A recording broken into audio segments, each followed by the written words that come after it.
The February 11th, 2021 meeting of the Code Enforcement Board. Meeting will now come to order. May we have a roll call, Madam Secretary?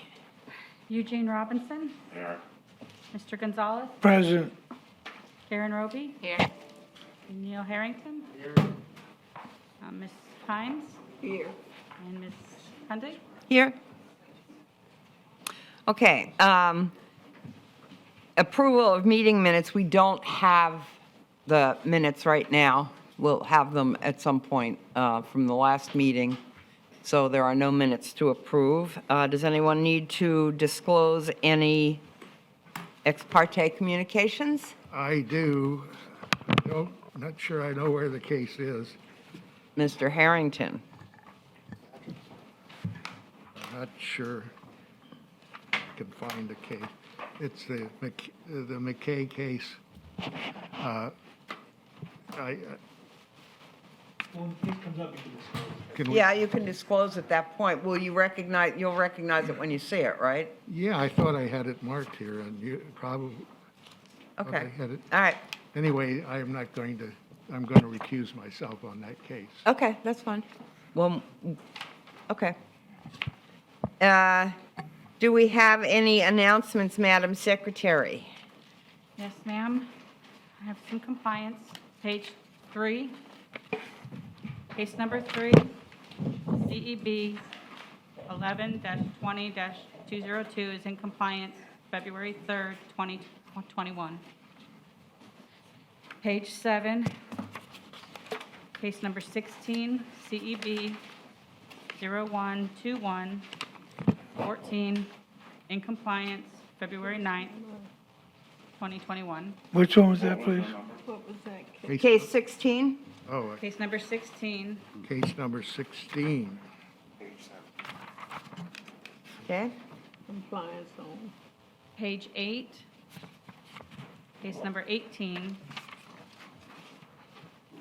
CEB 11-20-200,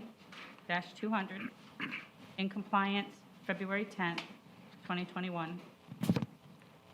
Okay.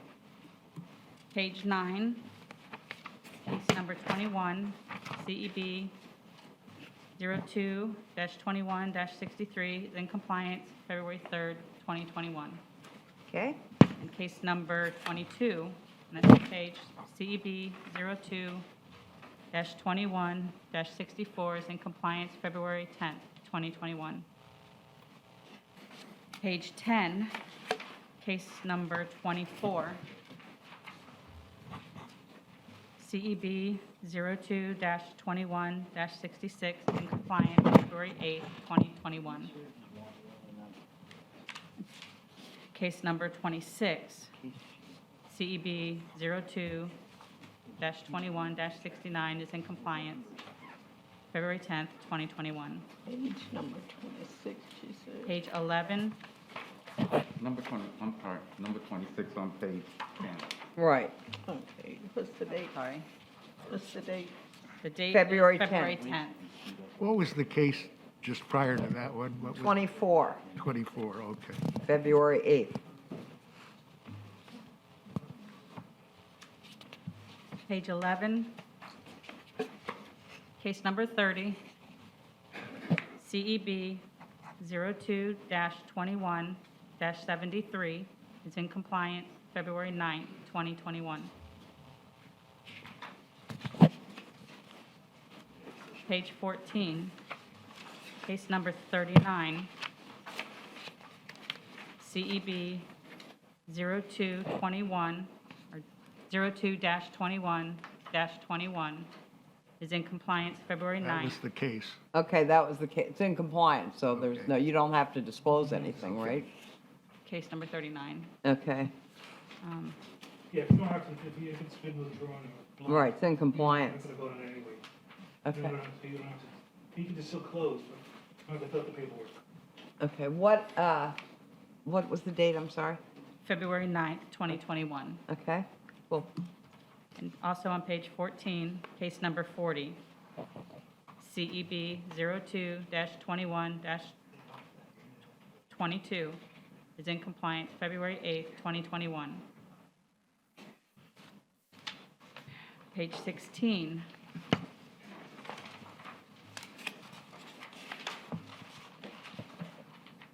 Case number 47, CEB 02-21-51 is in compliance February 9th, 2021. Page 19. There's 3 cases on page 19. Case number 54, CEB 02-21-27 is in compliance February 10th, 2021. Case number 55 on page 19, CEB 02-21-29 is in compliance February 10th, 2021. Page 19, case number 57, CEB 02-21-31 is in compliance February 10th, 2021. Page 20, case number 60, CEB 02-21-35 is in compliance February 5th, 2021.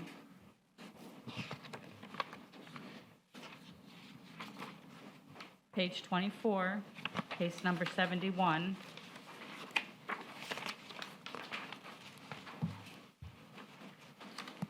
71. 71, Okay. CEB 02-21-46 is in compliance February 5th, 2021. And last one, page 24, case number 74, CEB 02-21-74 is in compliance February 10th, 2021. Okay, thank you. Okay, what Madam we're going Chair. to do. Madam Chair, I'm sorry, we have 3 additional announcements. Oh, good, okay. I have 3 cases that I'll announce real quick that the city's requesting that they be continued because of the respondent can't make it today due to a medical concern. Okay, The first one is on page 15. It's case number 43, CEB 02-2156.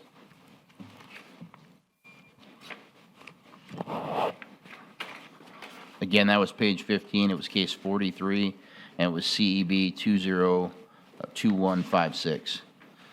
Page 16, Dismissed.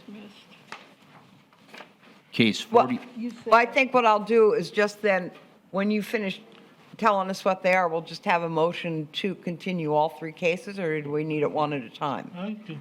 Huh? Fine, that's fine. Okay, okay, go ahead, sorry. Page 16, case 46, CEB 02-2150.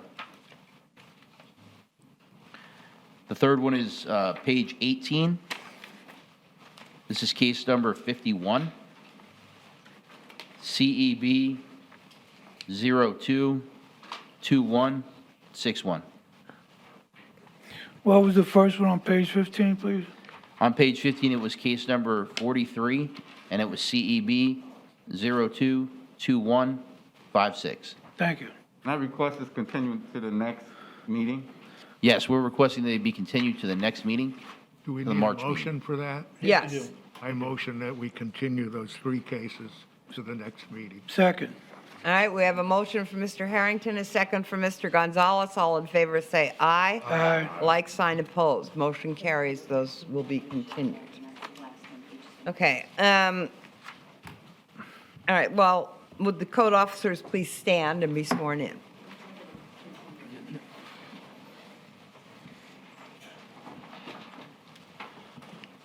Raise your right hand.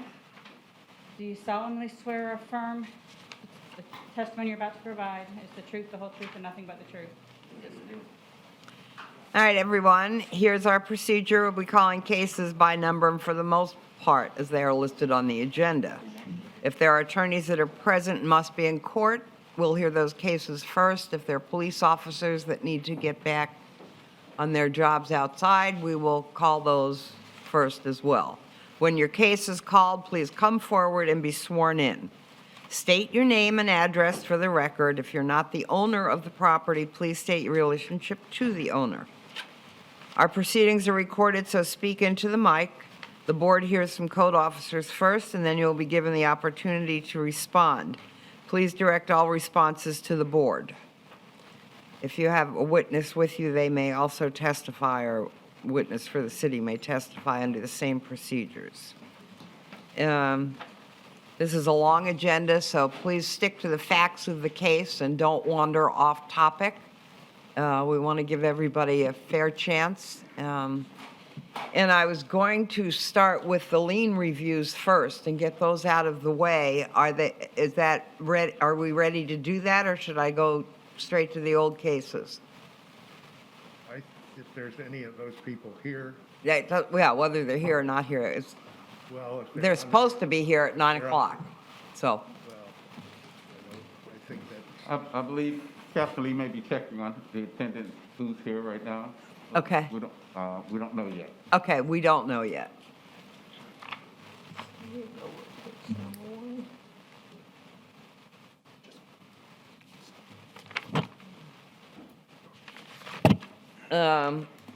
Well, as Mr., we can start with lien review number 1, Anthony Marone. Because this is pretty straightforward. This is, Mr. Jackson, would you like to, I don't know whether Mr. Marone's even here. Hi, could you just take a seat for a minute? I think we're going to do this lien review number 1 and get it out of the way. Okay. Oh, there you go. Okay, Yeah. well, welcome. Hi. Okay, go ahead. Hi, my name's Colleen Calnan with Calnan Real Estate, and I'm actually here on behalf of Rushmore Loan Servicing. Mr. Marone had a property at 402 University. Swear in. So you've got to be sworn in. Oh, Raise your hand, please. Do you solemnly swear or affirm the testimony about to provide is the truth, the whole truth, and nothing but the truth? yes, Okay, we're going to hear from Mr. Jackson first. okay. Thank you. Actually, well, yeah, we can do that. Madam Chair, members of the board, Anthony Jackson, attorney for the city of Daytona Beach. I've gone double mask, so if you have a problem hearing me, I'll pull Okay. something off. Okay. Okay. The request that we received, this request for a partial release on a property that's been cross encumbered. What we've discovered after doing substantial research in the request is that the only remaining cross encumbrance is from a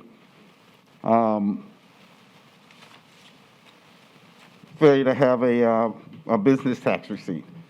And so the only outstanding balance is $337.39. We really, it's such a minimal amount, and we still required our involvement in the case. Absolutely. And although I think what the respondent or requester that's here now will say that they are subsequent owners and other things have happened, it's such a minimal amount that we're not requesting any reduction. Okay. Well, I mean, this is a minimal amount, and you understand that the only amount due is $337.39. Right, they And what- still what- send me. And with all the time that we've spent on this case, not us, but the city itself, and having to encumber other properties because it wasn't paid, do you have anything to say about that? Well, it's my understanding that the actual encumbrance was, the problem was against a different property, though, Correct. not the 1118 That's right, but Jacaranda, that- where I mean, yeah. where the lien is actually Yeah, that's crossed correct. over. You know, so that's why they're asking to have it released, because there's some language in there that it was, 402 University actually had the lien released, and it was a Right. crossover, so they felt that the lease Yeah, on well, you Jacaranda know, should be that- released, That's too. sometimes how we have to get people's attention, is to encumber other properties. Understood. So would anyone like to make a comment? I have a question. Go ahead. So I'm reading the notice of hearing. Fines were levied up to $1,000 per day, up to $15,000. Is that the case? It says that, then yes. What happened is that there were multiple fines on the property that were recorded. However, a couple of those fines were actually extinguished either through foreclosures or through, were invalidated based upon their timing on the filings. And so after we did substantial research, we discovered that the only remaining active lien was the lien for the 300, well, would have been 250 plus the accrued and the filing and so forth. So But the history of it goes back to November 2015? Yes, yes, Oh, okay. yeah. So there's a history. Oh, yeah, there's Okay. a lot of history with this. Okay. yeah, there's a lot of history and there was a lot And as there far was a as, lot of city work put into this. Yeah, that's what I I figured. remember I pretty move well. to deny the exemption. All right, motion has been made to deny the reduction of the lien by Mr. Harrington. Is there a second? Second. A second, Ms. Ruby, all in favor say aye. Like sign Aye. opposed, motion carries. Okay, thank you. Uh-huh. All right, we have lien review number 2, Michael Miller, CEB 0817-93. Is Mr. Miller here?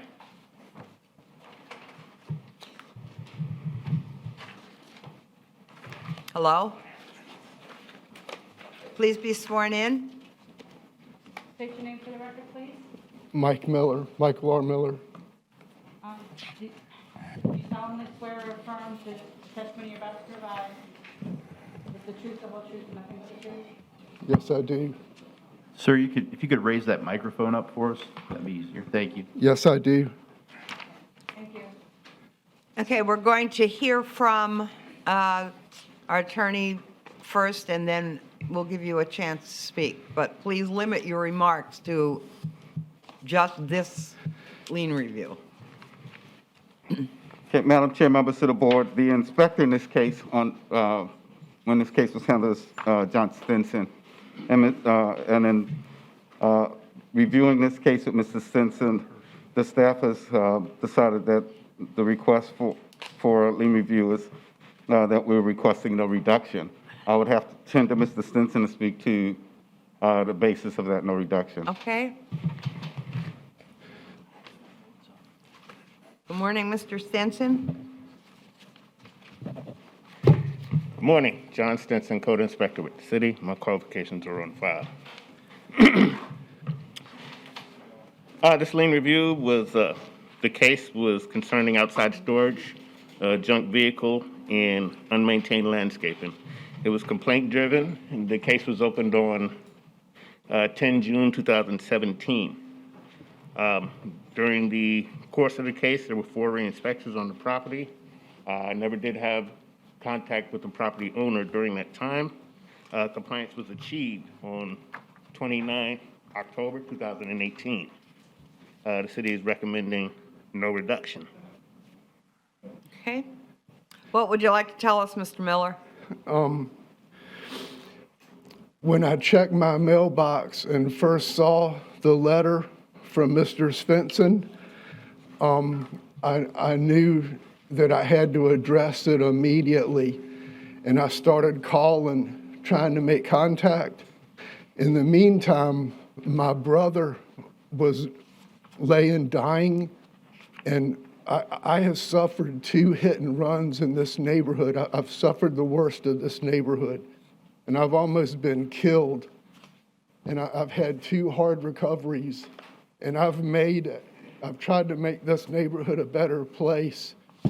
From the first time I moved into it, Miss Bristol's foster kids helped me clear that side yard that was grown up like a giant pyramid. It was a massive amount of work. And after the accidents and after the foster kids moved away, I had to learn how to work again. And I've had other extenuating circumstances with my tenant in Virginia, which is the basis of my income, died. And I had to go take care of that, and that's where I've been the last year. It was damaged with termites and stuff I wasn't even aware of. And I've been taking care of all of that. And when I found, my neighbor told me that code was looking at my yard again, and I had been trying to address this. I had been shut out of the process.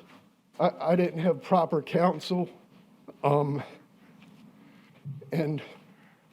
I hadn't received this letter yet from the second case, and I got my yard cut. I made contact with Attorney Butler, Code Officer Butler, and he wanted to know how I knew, and I told him about my neighbor. So I ended up gathering up my tools. I asked him to promise me to address this lien if I could come take care of this issue here in Daytona. Okay. And I did. Do you live there? Yes, ma'am. That's your home? I hadn't been to Virginia in 10 years. I was desperate to get wheels, and that's Okay, when I all was right, cutting now I'm going to stop you. We're wandering off topic. I hear, and I'm sure we all hear, your medical conditions, and that will have some bearing probably on the effect of this. The amount is $10,000 that you owe, is that correct? $10,024, is that the right amount? I think it is, right? Yes, ma'am. Okay, Yes. okay, and It is owner occupied. do you, what, I say it's owner occupied property, is it, yeah, okay. or at least it was. Could you tell us why you don't want any reduction in this? If I could just speak for one thing, one of the things that the respondent was mentioning was a case that he mentioned last year, and he did have a subsequent case, so he was really kind of overlapping Yeah, circumstances, and just for some clarification on that. But I'll back with the Okay. question. To answer your question, reason for no reduction. This started off as this was complaint driven. There was actually a junk vehicle issue that was in the driveway that the neighbors really had an issue with. Obviously, there you go. The landscaping has always been an issue. This recent case he's alluded to was also for outside storage and landscaping issues as well. So that would be the Okay. collective reason. okay, any comments from the board? I would just like to ask, could you give a synopsis of the different notices and if he's replied to the different notices?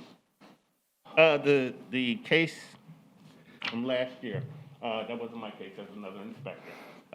But from what I gathered from the case, from looking at it, they were cited for outside storage, concealing paint, and landscaping. 2 of those 3 violations were the same as mine. So we had outside storage, we had landscaping, and the only difference was the junk vehicle. Okay, but what kind of contact have you had with the owner along the way? Any response to? I personally didn't have any contact until close to the end of my case. I couldn't speak on Inspector Butler's case. We ordered the fine on October of 2017. Yeah, and Madam Chair, if I may, Mr. Stinson, I think what Ms. Robinson's asking is, as to your case, because that's the one that's before for consideration of the reduction. I don't know if the lien was ever done on the subsequent case, but as to your case, what kind of contact did you have, and how did he respond to the proceedings? Is that correct, Mr. Robinson? Yes. My case had minimal contact. It didn't come until literally almost at the end of the case. When did it come in? Wait a minute. No, it's probably in here. I looked, You can't, Compliance was achieved on 29 October 2018. 18, all right, yeah. that was the first notice. No, No, that's that when was- they came into compliance, was 2018. Madam Chair, members of the Board of The Supervisors. first, I'm sorry. go ahead, if you have the first notice, then That's what I'm looking at. I think 6/2017. Correct. Okay, 627. I did want to note that what the minutes reflect is that the respondent was not present at the proceedings Okay, in the past. okay. On August 10th of 2017, nor on October 12th of 2017. Okay. I need a clarification.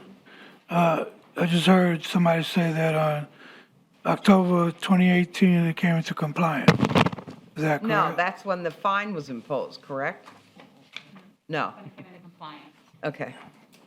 Oh, yeah, 2018, October is when he came into compliance, correct. Okay, so if he was in compliance then, what's the story now? He's here for lien review. He wants the lien, Didn't pay the fine that incurred between the Right. 17 and 18, that whole year. Oh, okay. Yeah, just to kind of summarize, the city's position is that in this case, you know, a fine was imposed on October 12th, 2017. It took a little over a year for him to actually finally bring it into compliance. During that time frame, the fine ran and maxed out Okay. at $10,000. Yeah, right. From our position, we're asking for no reduction, partly because the problem has since repeated again, where we've had to open up a second case, and they worked through to bring it into compliance. At this point, the property is in compliance, which makes him eligible to come before you for a Right. lien review. I think that kind of summarizes everything. Okay, before thank you. Okay, okay. All right. Thanks. Any other comments from the board? The city's asking for the full amount of the fine, and not to reduce it. Does anyone have any comment about that? Yes, I do. Okay, go ahead. Well, in reading the emails that was presented, and what the gentleman has presented in regards to reasons, sounds to me that there is some type of hardship that's involved. And I would be willing to reduce the fine by half. Would you like to make that motion? Yes. Okay. All right, Mr. Gonzalez has made a motion to reduce the amount of the lien to $5,000, subject to being paid within 30 days, or fine will revert to its original amount. Yes. Is there a second to that? I'll second it. Oh, God. All right, let's have a roll call vote. Oh, God. Mr. Robinson? No. Ms. Gonzalez? Yes. Ms. Roby? No. Mr. Harris? Yes. Ms. Hines? No. Ms. Kendrick? Yes. Fails. So the motion fails because it needs to be 4-3. We need to have 4 votes, and we only had 3. So would somebody else like to make another motion? I'll make a motion that we reduce the fine or the lien review. Lien amount. Fine, the lien amount to approximately 3/4, which would be, say, $8,000. All right, is there a second to Mr. Robinson's motion? I'll second it. I'm allowed to, right? Okay. We need a roll call vote again, please. Mr. Robinson? Yes. Mr. Gonzalez? Yes. Ms. Roby? Yes. Mr. Harrington? Yes. Ms. Hines? No. Ms. Kendrick? Yes. Yes. The motion passes. We've reduced it basically $2,000 for you, sir. Best we can do. Thank you. Ma'am, can I appeal this? Because I'm so penniless, I needed the lien removed to get a mortgage. Uh-huh. I had a balloon due. And- I can't and I advise you on came that. home with all my brother's stuff, and it just compounded my issue. I, If I may, Madam Chair. Go ahead. Yeah, the statute provides the information regarding appeal in, chapter 162, it's 162, point, 11, I believe. Haven't had to look at it Yeah. in a while. But 162.11. So, you can look at the statute, basically gives 30 days to appeal, but you'd have to take a look at it. I can't advise any further on the law. The reason the truck was taken apart is when my racing friends came to okay, town and we saw my understand condition. that, but They, that we've made our motion and it passed, and if you follow what Mr. Jackson tells you to do, that will be the right thing for you to do next. I didn't really catch all of that. Okay, well, you can talk to, was it Mr. Stent? Do you want him to talk to you about it? I think the captain's got them. Okay, Captain will talk to you about it. I'm sorry to take up so much That's okay. time. That's all right. Oh, God. Thank you, everybody. Thank you. All right, now we'll go to lien review number 3. CEB 11-19-278. Mason Avenue. Good morning. Would you state your name and address for the record? My name is Tammy Gillis. I'm Tammy Chester Gillis. I'm at 904 Timberwood Drive in Port Orange. Can you raise your right hand, please? Do you solemnly swear or affirm the testimony you're about to provide is the truth, the whole truth, and nothing but the truth? Yes, I do. And you're a sister, right? I am. My brother is the appointed guardian, and he lives in Atlanta. He's in Atlanta? Okay. Yes, and I have a authorized to stand in for him. I do. I'm the caretaker for my father. Okay. And he's here, right? My father is. Yes. He has dementia, and we recently Okay. took him out of a nursing home. Okay. Mr. Jackson, we'll hear from Mr. Jackson, and then we'll Okay. let you speak.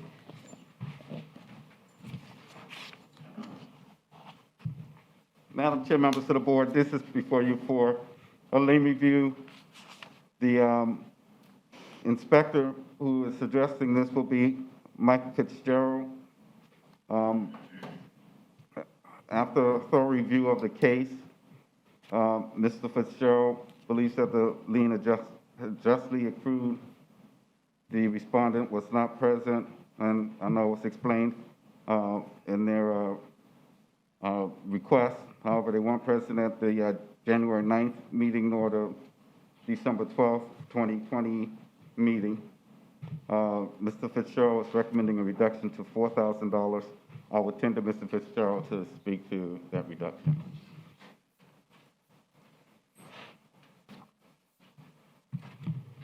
Okay. Good morning, Mr. Fitzgerald. Good morning. Michael Fitzgerald, City of Daytona Beach Code Enforcement. My credentials are on file with the city. This property came into compliance on 12/21/2020, and they were asking for a lien review, and this is what it looks like now. They put up the no trespassing signs, and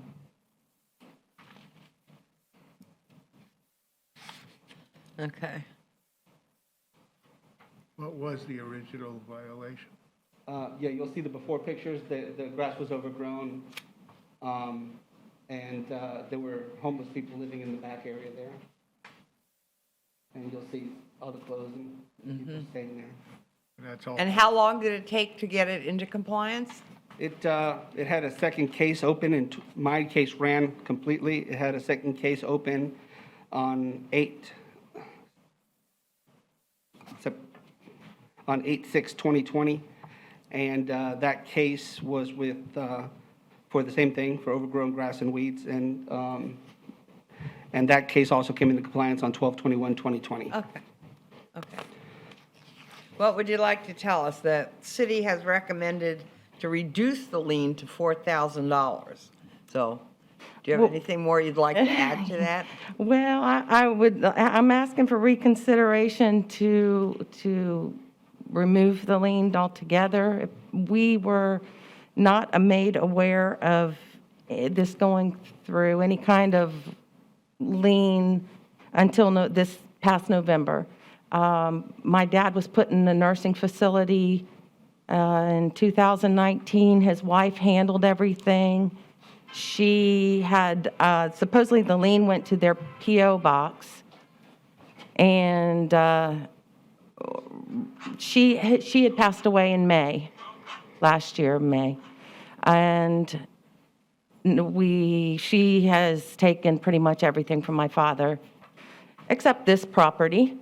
And so we now have a lawsuit against her heirs, and we're trying to get some of his homestead, some of his things back. Okay. We were not aware of this. We have taken, as soon as we became aware of it, we have taken responsibility to maintain, keep the yard Good. clean, Looks a chase lot off better. the homeless people Yeah. when we can, so. Okay. All right. Comments from the board? I have a question. Is this a home or a business? Commercial lot on Mason Avenue. Is the building occupied? It's just the vacant It's just lot. a lot. Oh, the lot. Yeah. Well, it's a lot and a business, right? No, No. No, just a lot. Just a commercial Oh, lot. okay, Yeah. thank you. It used to be adjacent to my dad's car wash, which Okay. his wife Okay. took, but this is what he's got left. Okay. The city's asking for $4,000. Do you want to make a motion? Second. All right, Mrs. Himes has made a motion that we reduce the amount of the lien to $4,000. Mr. Gonzalez seconds that. All in favor say aye. Aye. Like sign opposed, motion carries. Okay, so we reduced it quite a bit, so. Okay, you. I appreciate it. Thank you very much. All right, now let's do this miscellaneous business one. This is a request from, Mr. Richardson to rehear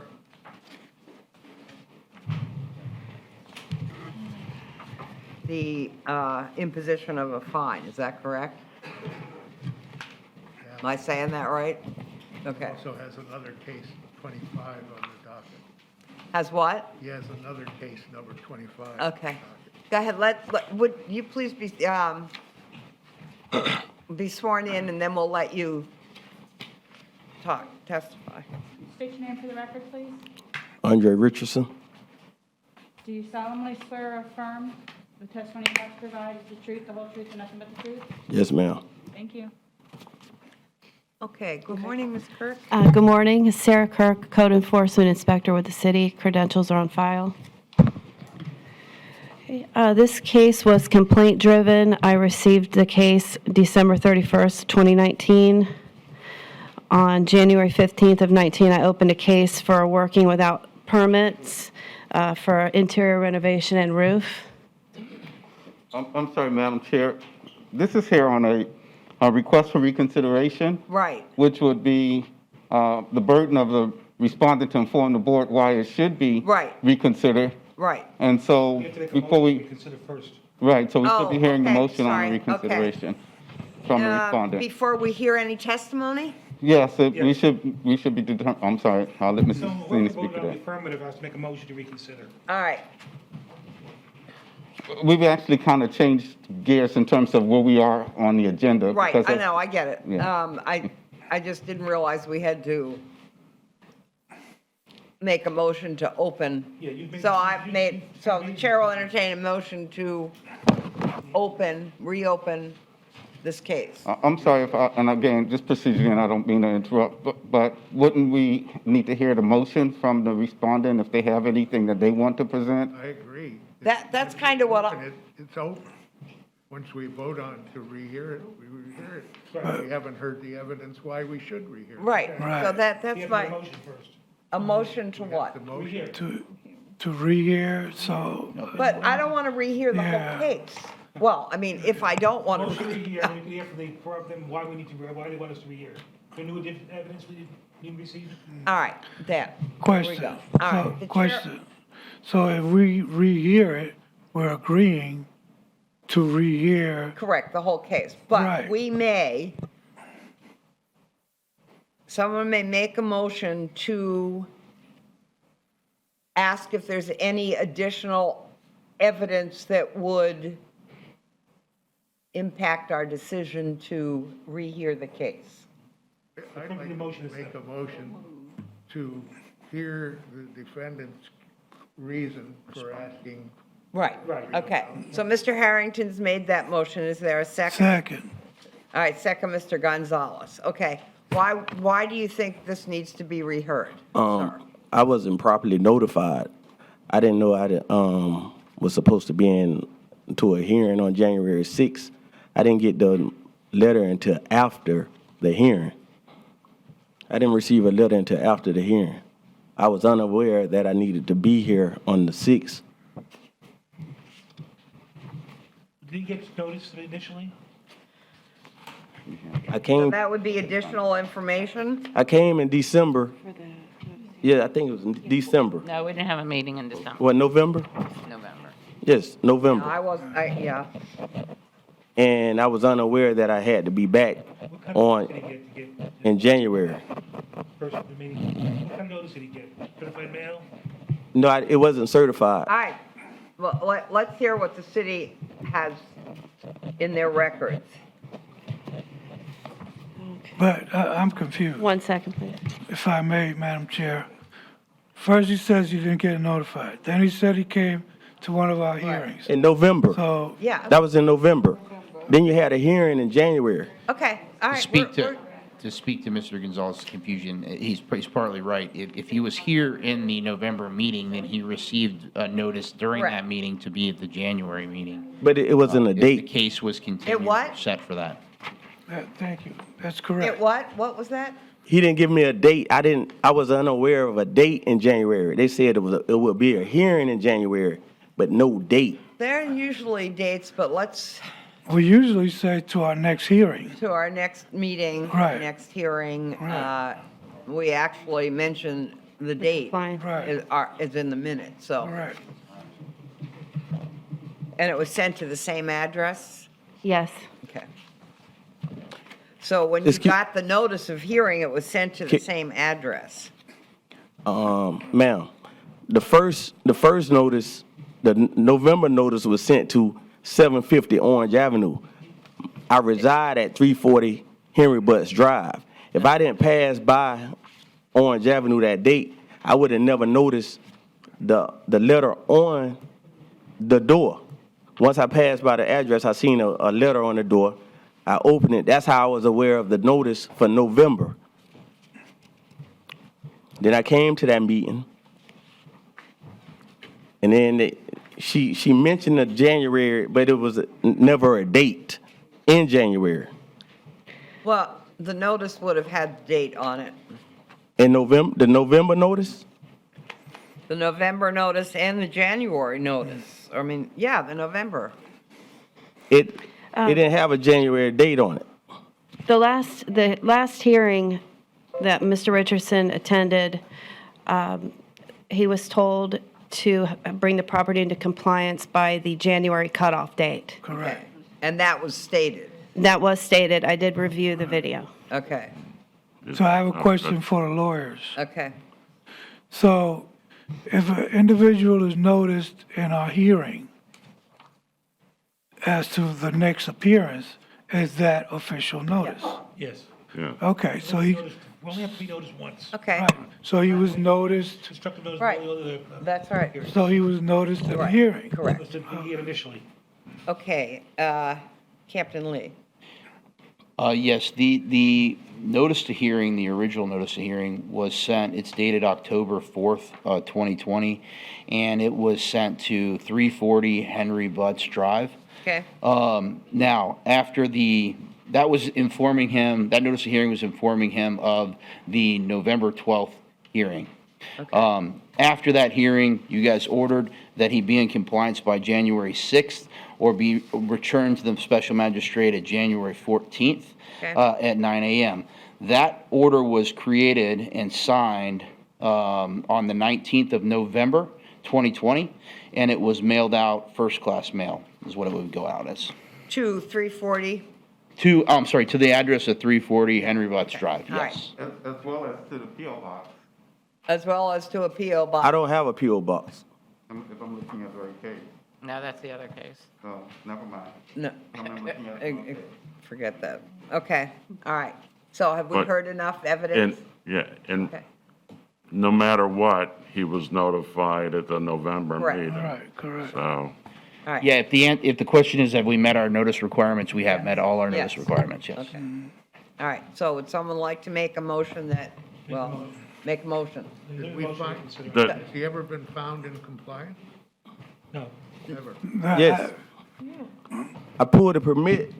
They charged me an early start double fee for starting, cleaning out the inside of the All house. right, so- I paid that in my permit, which I paid $675 for my, permit to start work on the building. But it's not in compliance yet. Okay. So Who would like to make a motion? I have another question because he's stating that he wasn't properly notified. But he was. We have, right. We have. We have evaluated, yes, he was notified, so do we need to rehear? That is, Which was the the motion is question. either we rehear it or we don't. You can make a motion for either. Mr. Robinson, I'd like to make a motion that we do not rehear the case. is there a second? Second. Second, Mr. Harrington. All in favor, say aye. Aye. Aye. Like sign opposed, motion carries. We've denied rehearing the case. Okay, so, about the fine, You would have to get with your code officer. We can't tell you what to do. no, I'm not asking you what to do. I didn't ask you Good. what to do. When I was notified that this court made a ruling against me to impose a fine of $100 a day. I came in the following day and put the permit in for the demolition permit. So, Here again, when the property is in compliance, you may, I suppose, apply for a lien review. Yes, a permit would have to be finalized, and then you can request a lien review. Please talk to Ms. Kirk and find out what you need to do that, because we've made a decision now not to hear the case now. no, my question is, There's no, I'm sorry, This- the this- case is over. All right, let us move on to our continued cases. And we're going to start with case number 1, CEB 11-20-223, Larry Chancery. Good morning. Good morning. State your name for the record, please. Larry Chancery. Raise your right hand. Do you solemnly swear or affirm that the testimony you're about to provide is the truth, the whole truth, and nothing but the truth? Yes, ma'am. We'll let Mr. Fitzgerald testify and then give you a chance. Yes, ma'am. Yeah, good morning. On my last inspection of this property was on February 10th, 2021.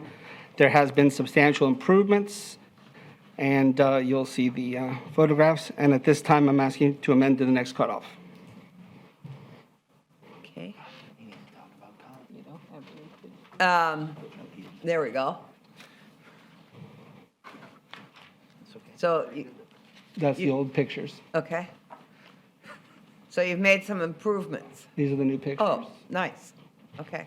Oh, unless the defendant has something to say, I approve to the next cutoff. Is there, we're being asked to approve the next cutoff. Is that, What's the next cutoff? the next cutoff date is March 3rd?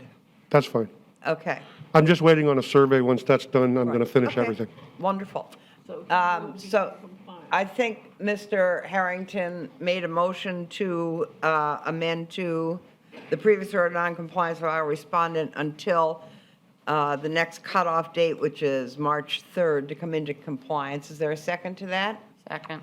Second, Mrs. Roby. All in favor, say aye. Aye. Like sign opposed. Motion carries. Thank you.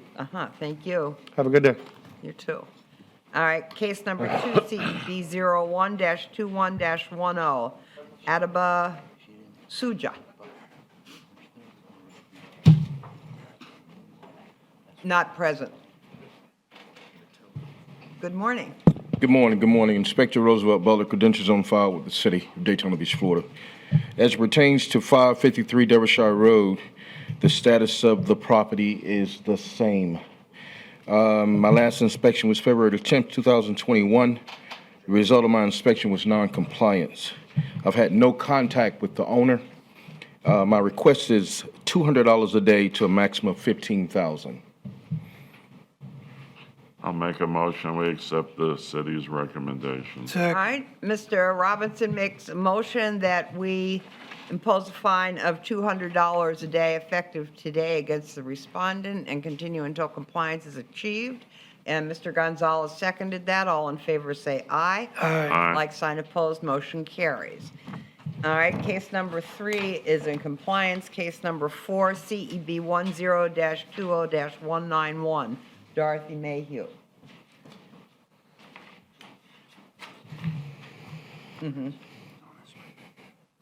Okay. Not just the cutoff. Yeah, so it would be. I'm sorry. In compliance by the cutoff or return to the code enforcement. Yes, I can do that. Okay. I used to do that. Yeah. No one's here for case number 4. Mr. Garcia. We are here for consideration of, sorry, Inspector Garcia, credentials, I'm fine, good morning. We are here for consideration of a fine. I have had contact with the owner, and the landscaping is the only thing being maintained. We're requesting an update on the assistance being received from the Volusia County. So we're asking just to amend the March cutoff. What was that part about Volusia County? She was getting some assistance from them that she had not received yet, and we were wanting to find out the update on that. That's what she was supposed to come in for, and I was expecting her to be here. She's not. But she's not here, but you've talked to her? I have once since the last hearing, and the only thing she said that she was waiting for the assistance. Okay, And that so she was. she hasn't heard from who? Correct. whom she- Okay. Has she provided you No, she with hasn't. proof that she's requested? No, just assistance? the one letter that I submitted at the first or the second hearing. Can't remember which one. I guess you're comfortable recommending that we push this off to the next cutoff. I discussed it with staff, and that was what we came up with. We're trying to be as patient as possible, but I'll make a motion that we accept the city's recommendation. Go All right. One more time. All right, Mr. Robinson has made a motion to amend the previous order of noncompliance and allow respondent until the next cutoff date, which is March 3rd, and the meeting date of March 11th, to come into compliance or be returned to a subsequent meeting for consideration of a fine of up to $1,000 per day. Is there a second? Second, Ms. Himes, all in favor say aye. Aye. Like Aye. sign opposed, motion carries. I have a question. On these kind of cases, are we going to start asking these people to bring in their current correspondence? I think that she has brought in some of her she did. cards. In this case, I don't have, I mean, It's actually in our packet, and, Madam Chair, and the letter from Lisa Peterson, who was the project coordinator for housing for yeah, Volusia we County. definitely need that. Community assistance. Yeah. Yeah, But I think he has a point, though. I think maybe we should get an updated letter. Right. That, yes, they are still. Right. That is our hope as well, that at some point, even if it's, every other month, we're getting some type of update from the program or some established timeline. We're working, we feel confident in giving this person another month only because we know that she had provided the proof and that, there was some discussion about being on a list. So, we're going to continue to follow up on these cases and report to you, when we get to the point where we don't think it's moving along.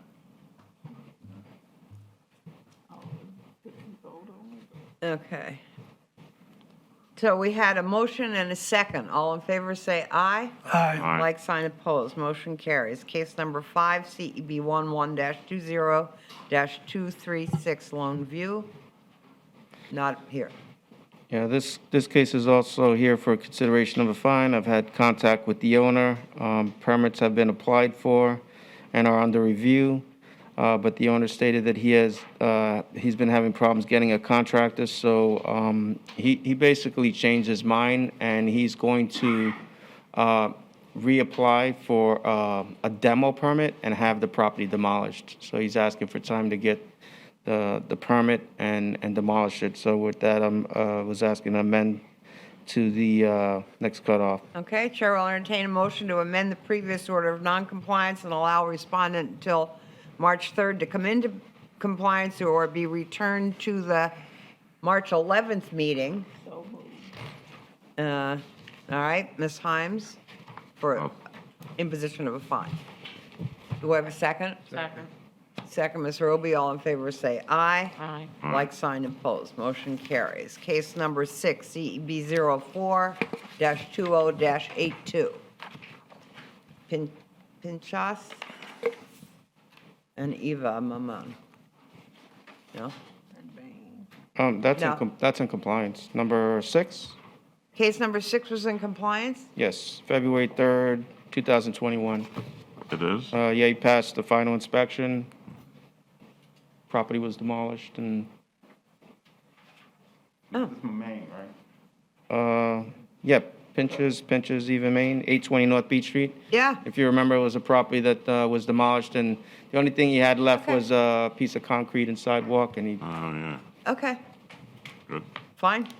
Moving on, case number 7, CEB 06-20-123. this Mr. one, Hayden and Mr. McQueen. Good morning.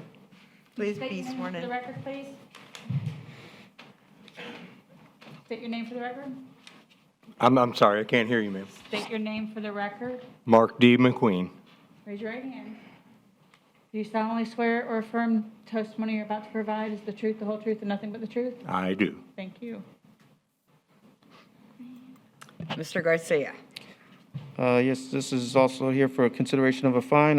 I have had contact with the owner, and progress has been made by obtaining the permits and starting the work. As you can see in the photo, he's now taken off the roof, and it's Great. gotten a little more extensive than this. Wow, okay. And we're asking to amend to the Before. next cutoff. Wow, okay, Yeah, a lot of work. That's the first picture before. good. Okay, good to hear. All right, Chair will entertain a motion to amend the previous order of noncompliance and allow respondent until March 3rd to come into compliance to return to the March 11th meeting for consideration of a fine up to $1,000 per day. So moved. Motion, Mr. Gonzalez, second, Ms. Himes, all in favor say aye. Aye. Like sign opposed, motion carries. Here you go. Okay. Thank you. Thank you. Have a good day. You too. Case number 8, CEB 04-20-81, Sasawan, Rasnayam. Respondent present? No, okay, thank you. Okay, this case is here for consideration of a fine. I've had contact with the owner. Permits, no permits have been issued to start the work yet. I spoke to Hannah Ward actually yesterday, and she stated that the engineers they submitted the wrong submittal, and it's going to be going under review again. They'll have to pretty much submit a whole new. It's going to take longer. So we're just asking to amend to the next cutoff. And who was Hannah before? Yeah. Hannah, she's a planner with the city. Oh, yes, that's, yeah. I remember this case, okay. They've been here several times. Yeah. Yeah, She yes. was. So your rec is the next cutoff. Huh. Second. But, you know, we're going back to 5/24/2019, and I understand that there are a lot of complications with, you know, the lots and the surveys and the this and the that. Too many. Yeah, and, you know, it was getting like, okay, we'll work with you, we'll work with you, we'll work with you. It is now March 2021. And now we have an engineer who submitted the wrong thing. I understand your frustration, but I would ask, I need 30 days to confer with the other department before we Okay. potentially impose a fine that could interfere with the project. Okay. So I would make a motion that we accept the city's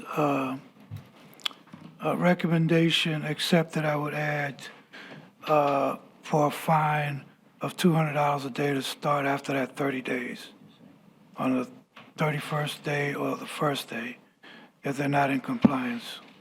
Is that going to work? I mean, In my experience on some of these projects, a fine at all may hinder the progress, and I think compliance and progress is what we all have in mind as a goal. I'm just asking for 30 days to find that out. okay, I think we all feel some frustration that there's nothing going on in this case that seems to move it forward. If there is nothing going on next month, we can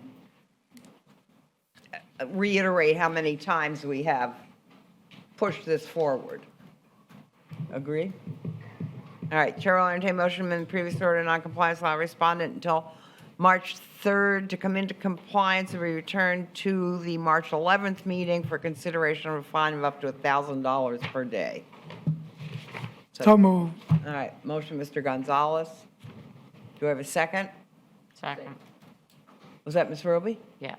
Second, Ms. Roby, all in favor say aye. Well, can we discuss this Like- first before? Oh, I I'm, just did.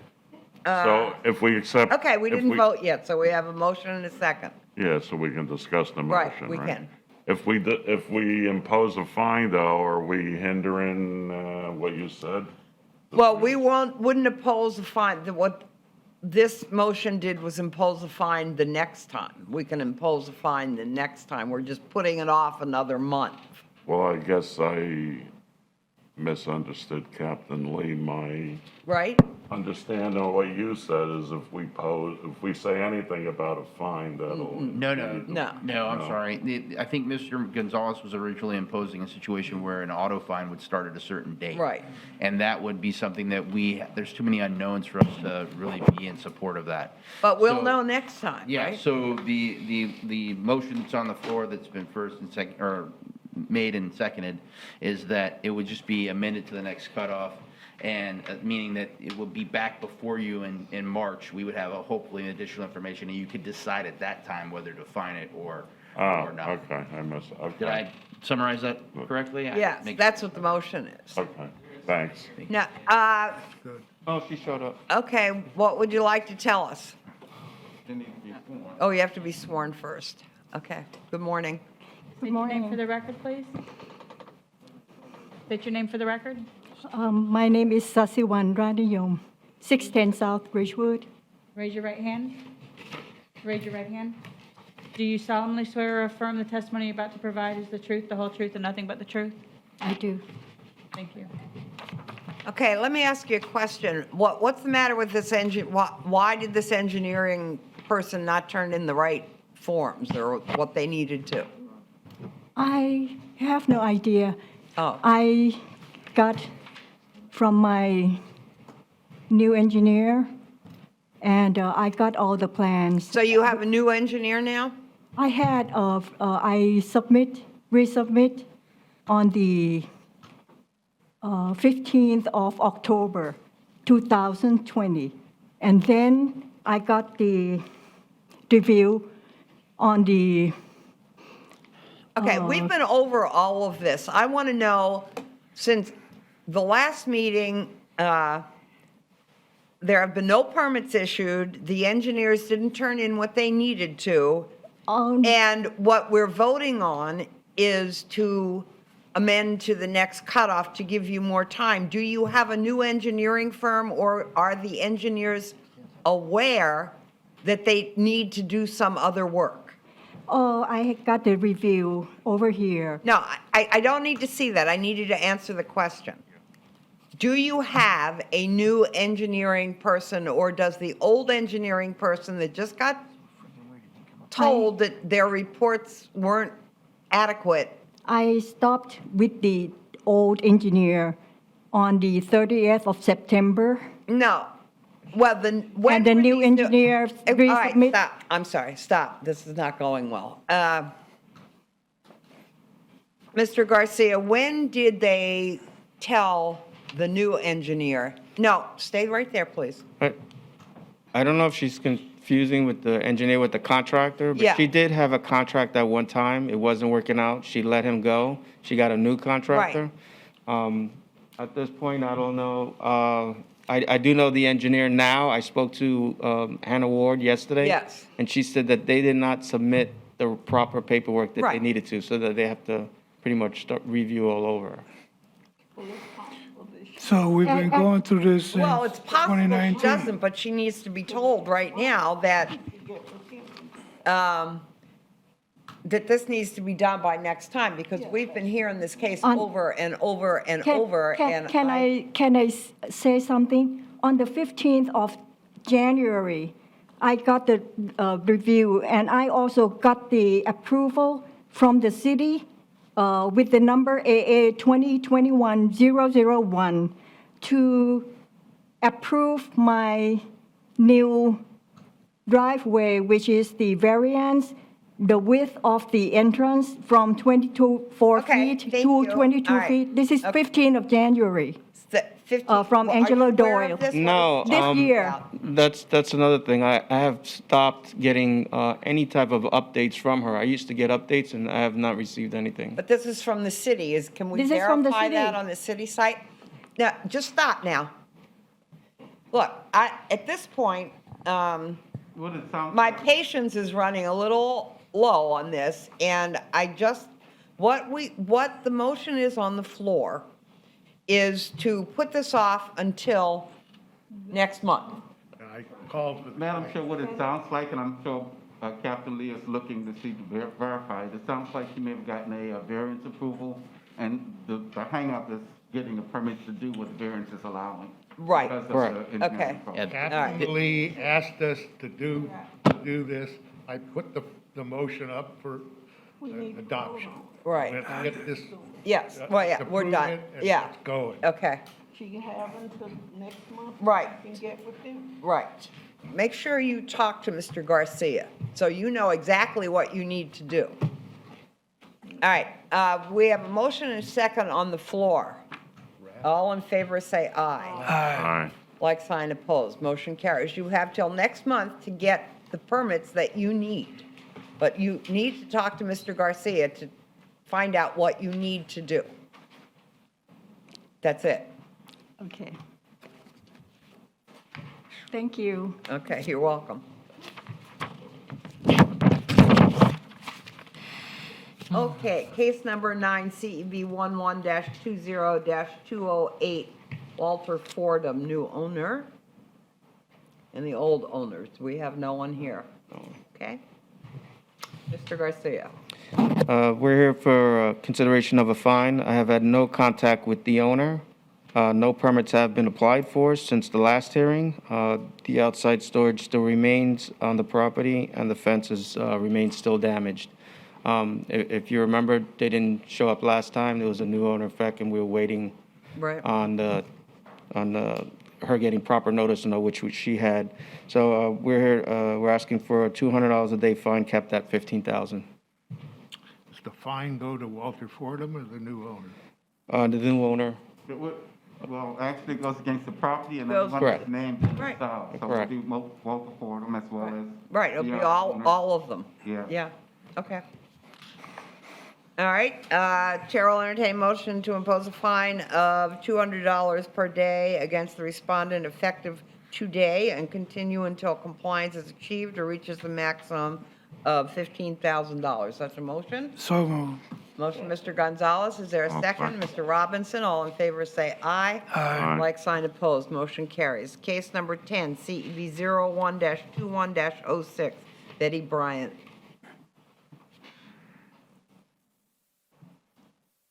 It's not here.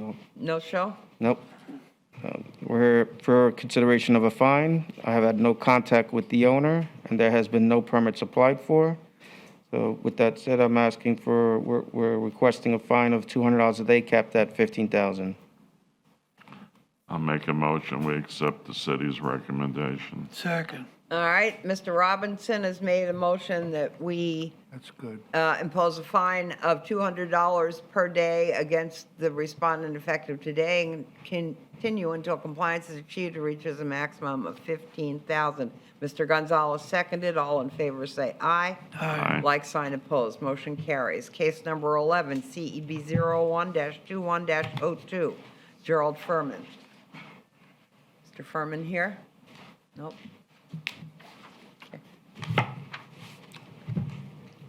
Good morning. Good morning, Officer Clegg. My credentials are on file. No contact with the owner. City's recommending a $100 day fine capped at $10,000. Property remains non-compliant? Yes, sir. Progress? No progress, no contact with the owner. I'll make a motion, we accept the city's recommendation. Second. Okay. Mr. Robinson has made a motion that we accept the city's recommendation of imposing a fine of $100 a day against the respondent effective today and continue until it reaches $10,000, maximum of $10,000, or until compliance is achieved. And Mr. Gonzalez seconded. All in favor say aye. Aye. Like sign opposed. Motion carries. The difference in the maximum fine is that, I thought, is it 10 or 15? 10 on this one's homestead. what about the Berkshire? Is that a commercial property, the one just before it? Yes. Okay. Okay. Case number 12, CEB 01-21-01. Joseph Jason? No. No contact with the owner at all on any part of this case. The city's recommending a $100 day fine capped at $15,000. I'll make a motion that we accept the city's recommendation. Okay. Second. I'll entertain a motion to impose a fine of $100 per day against the respondent effective today until compliance is achieved and reaches a maximum of $15,000. Mr. Robinson made the motion. Is there a second? Second. Mr. Gonzalez, a second. All in favor say aye. Aye. Like sign opposed. Motion Madam Chair, if I could just wanted to just clarify one thing for Mr. Harrington, just since it's on record. He had asked what that prior case, I think Berkshire, whether it was commercial, no, it's residential, but the difference in the fine maximums is owner occupied residential is 10,000, non-owner occupied like rentals Okay. are 15,000. Okay. That, everybody gets that, right? Okay. All right. Case number 13, CEB 0121-15, Howard Besser. Present. Good morning. Good morning. State your name for the record, please. Howard Mines. Raise your right hand. Do you solemnly swear or affirm the testimony you're about to provide is the truth, the whole truth, and nothing but the truth? I do. Thank you. Okay, Mr. Klieg. Yes, ma'am. I've been working with Mr. Mines quite extensively. He has the building almost completely done except for I think he was talking about like a stained glass window in the attic and right there on that side on the top. And then he's getting rid of one car. He's donating it to charity. Other than that, everything else is in compliance. And he advises us as of 2 days ago that he should be done within 10 days. So the staff's recommended an amend to next cutoff. Okay. Any questions? Yeah, I have a question. You said he's almost in compliance. Are those boarded windows still up? or- No, the boards are down, cars are gone, the place is cleaned up, looks Okay. good, and he's doing above and beyond, so. Thank you. Good. Great. That sounds good. Okay. Chair will entertain a motion to amend the previous order of noncompliance and allow respondent until March 3rd to come into compliance and be returned to the March 11th meeting for consideration of a fine of up to $1,000 per day. So moved. Motion, Mr. Gonzalez, second. I'll Ms. second. Ruby, all in favor, or say aye. Aye. Was that right? Mr. Robinson. Oh, well, I heard that, but I thought I heard you first. Oh. All right, the second is Ms. Himes. All right, good. Well, I missed on all three, so on both of them, so. Okay. All in favor, say aye. Aye. Like sign opposed. Motion carries. Case number 14, Thank you, Board. Mr. Stenson. Thank you, sir. CEB 01-21-09, Michael Nelson. Mr. Nelson here? No. Okay. Good morning. We're here for imposition of a fine. I've had no contact with this property owner. The property had to be posted, and the city is asking for $200 per day to be kept at 15. And it remains in non-compliance? Yes, sir. So moved. I'll second. Okay, Mr. Gonzalez made a motion to impose a fine of $200 per day against the respondent effective today and continue until compliance is achieved or reaches a maximum of $15,000.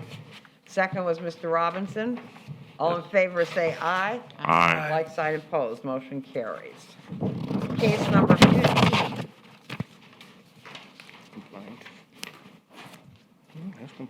CEB 01-21-12, Oscar Pope. Shown in compliance? Yeah, that's compliance, January 25th. Oh, that was in compliance, 15? Is it? Is it? I 15 don't is- have it. I have 16 in compliance, but not 15. I guess I'm wrong. It's okay. Okay, It's all okay. right. We're doing case number 15, CEB 01-21-12, Oscar Pope. Yes, that is Okay. in compliance as Okay. of January 25th. So you're telling me case 15 is in compliance? Case Who 15 are is- you? I have What's no your idea. name? My name is Shanetta Davis Edwards. I'm Arthur, you said Arthur Polk? Yeah.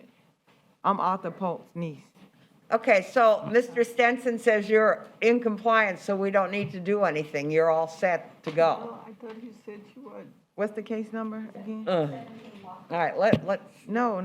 What's the address that you have? 417 Lockhart. Right now, we're talking about 417 Lock. Oh, no. I'm not here.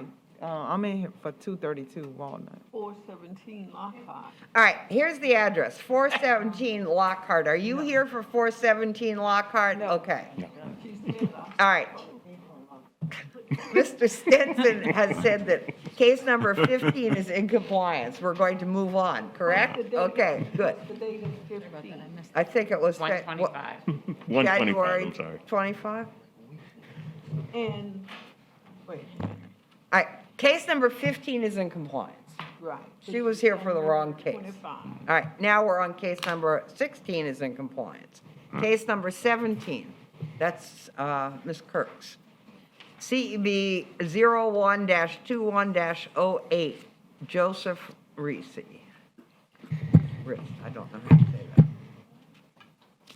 Case number 17, not here, okay. All right, Since the last hearing, I have had contact with the owner. However, outside storage, parking in the yard, and a inoperable vehicle, those violations still remain. So the staff is requesting a $100 a day fine to a max of $15,000. okay, are you Mr.? I am. Will you say your last name for me? Reese? Reese, okay. Raise your right hand, please. Do you solemnly swear or affirm the testimony you're about to provide is the truth, the whole truth, and nothing but the truth? I do. What would you like to tell us? You still have some things to do, right? This is the bigger, I have two inspectors who are doing different things, but they can do cross. Well, we're just going to talk about this one case right here, Fine.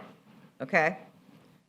So we don't. Couple things are already done. Yep, The grass has been cut.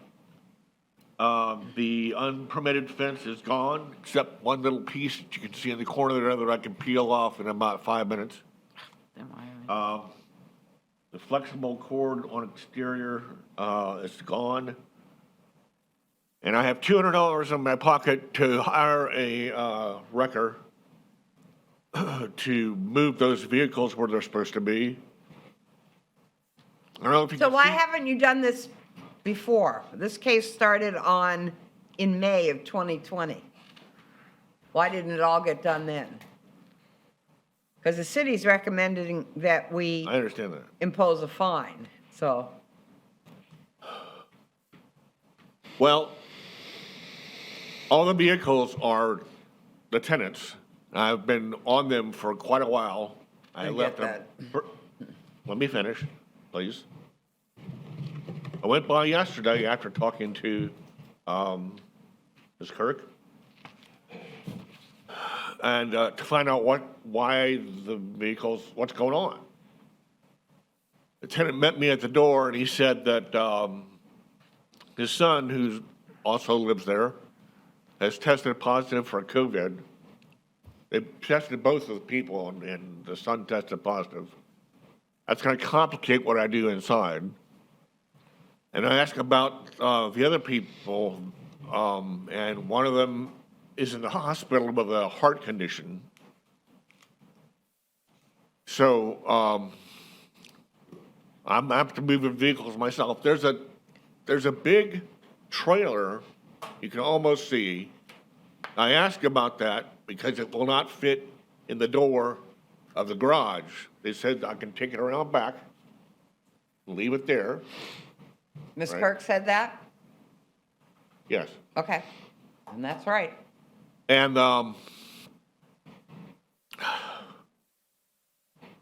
the Mercedes I'm gonna take around back too because I don't know. I thought you said these were tenant cars. They are. Well, how can you take them? I'll have them towed around back. Ah. Okay. And the white truck, then we can move over to where it needs to be.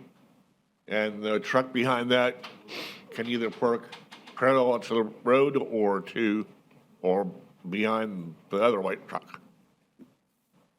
So, I'm a little afraid to go inside now because I have every complicating thing that you can have that makes. Okay, I things can't extra give you down- any advice about what to do with your tenants. You're a landlord.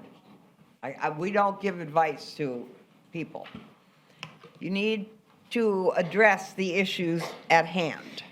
Okay, I can. And that's all I can, The inside is not on this case. and the inside's not on this case. The only thing that's on this case is this outside stuff.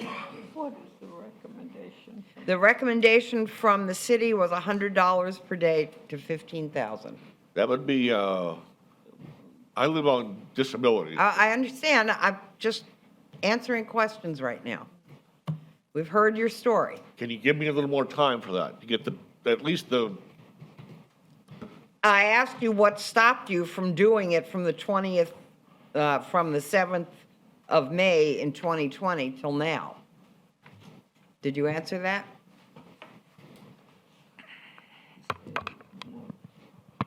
yeah, I've asked my tenants, I don't know how many times to move them. Yeah, well, okay. Okay. thank I've got you. the. All right, thank you. I've got the I- means to do it now myself. Okay. To move it around. Okay. Anybody have comments? Go ahead. Recommend we accept the board's, The city's. the city recommendation. All right. I've got $200 in my pocket right Ms. now. Himes has, we're done hearing testimony now, thank you.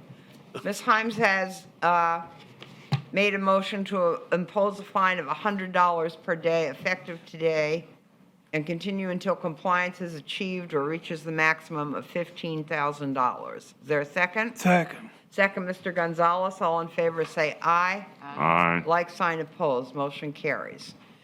So if you can get all that done today, you go right ahead and get that done today, sir. The case is over. All right, case number 18 is in compliance. And that's it for our old cases. We're going to start on our new cases.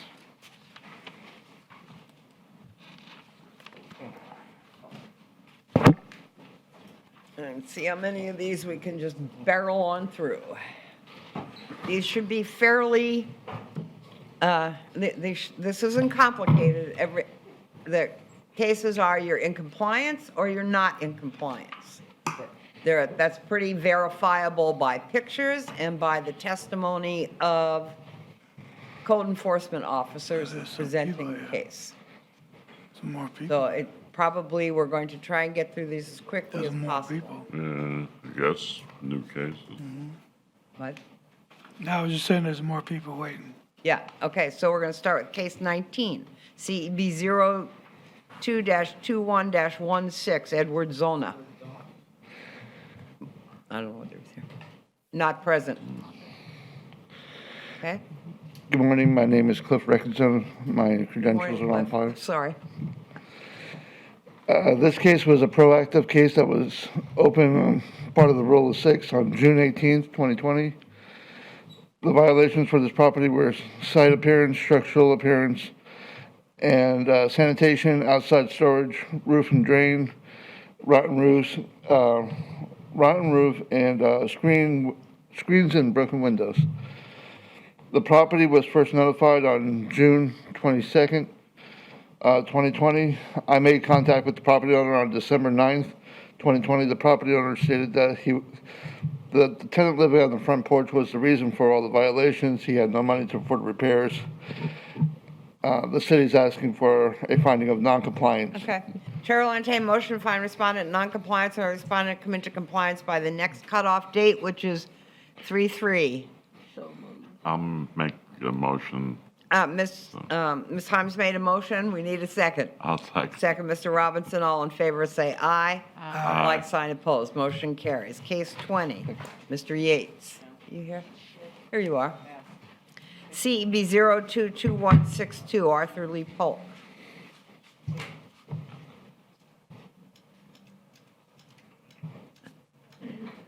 Good morning. Good morning. State your name for the record, please. My name is Shanetta Davis Edwards. I How- am the niece of Arthur Polk and the cousin of Heath Williams. Okay. Do you solemnly swear or affirm, raise your right hand, please? Do you solemnly swear or affirm that the testimony you're about to provide is the truth, the whole truth, and nothing but the truth? Yes, ma'am. Thank you. All right, we're going to hear from Mr. Yates first. My name is Inspector Kevin Yates with Neighborhood Services, credentials on file. This case was originally opened on September 18th, 2019, and it was opened during a code walk. The issues included work without permit, missing address numbers, unfinished exterior surfaces. They were given 30 days to comply. They were first notified February 27th, 2020, with compliance due April 2nd, 2020. The property's been inspected numerous times and has been still found in non-compliance with no progress. I have had a few conversations over that time period, but at this point, we have no permits pulled and no change in the property. So I'd like Okay, so nothing's been done to this property? Ma'am, I have spoken with Inspector Yates a couple of times in May of last year. Now, has there been any work done to this property? As far as the inside or the outside? Either. I mean, these are all outside. This is all outside. Permit for renovation. There was stuff, you see the stuff underneath the carport at some point? I'm talking about all of the violations that are listed here. This has been going on for over a year now, and Mr. Yates has testified that you're not in compliance and there's no progress. Do you think you're in compliance? No, I'm not in No, compliance. okay, then but that's all. The only question we're asking today is whether you're in compliance or not in compliance. It's not in compliance, Okay. ma'am, but I do have a contractor which I hired last year in May to help me with Okay, this. so all we're going to do today is find you in non-compliance and ask you to come into compliance by next month, and then you'll come back here. So we're not doing anything today other than finding you in compliance, meaning it's all fixed, or it's not in compliance, meaning it's not all fixed. Okay? That's it for today. So All what right, date? is there a chair will entertain a motion to find respondent in non-compliance? She asked what date? What date? The next cutoff date is March 3rd, and the next meeting date is March 11th. Yes, ma'am. Can I say Go ahead. anything else? The owner, which is my uncle, has passed since. Since when? When did he pass? He passed shortly before I took over managing the property or whatever. He passed in November of 2019.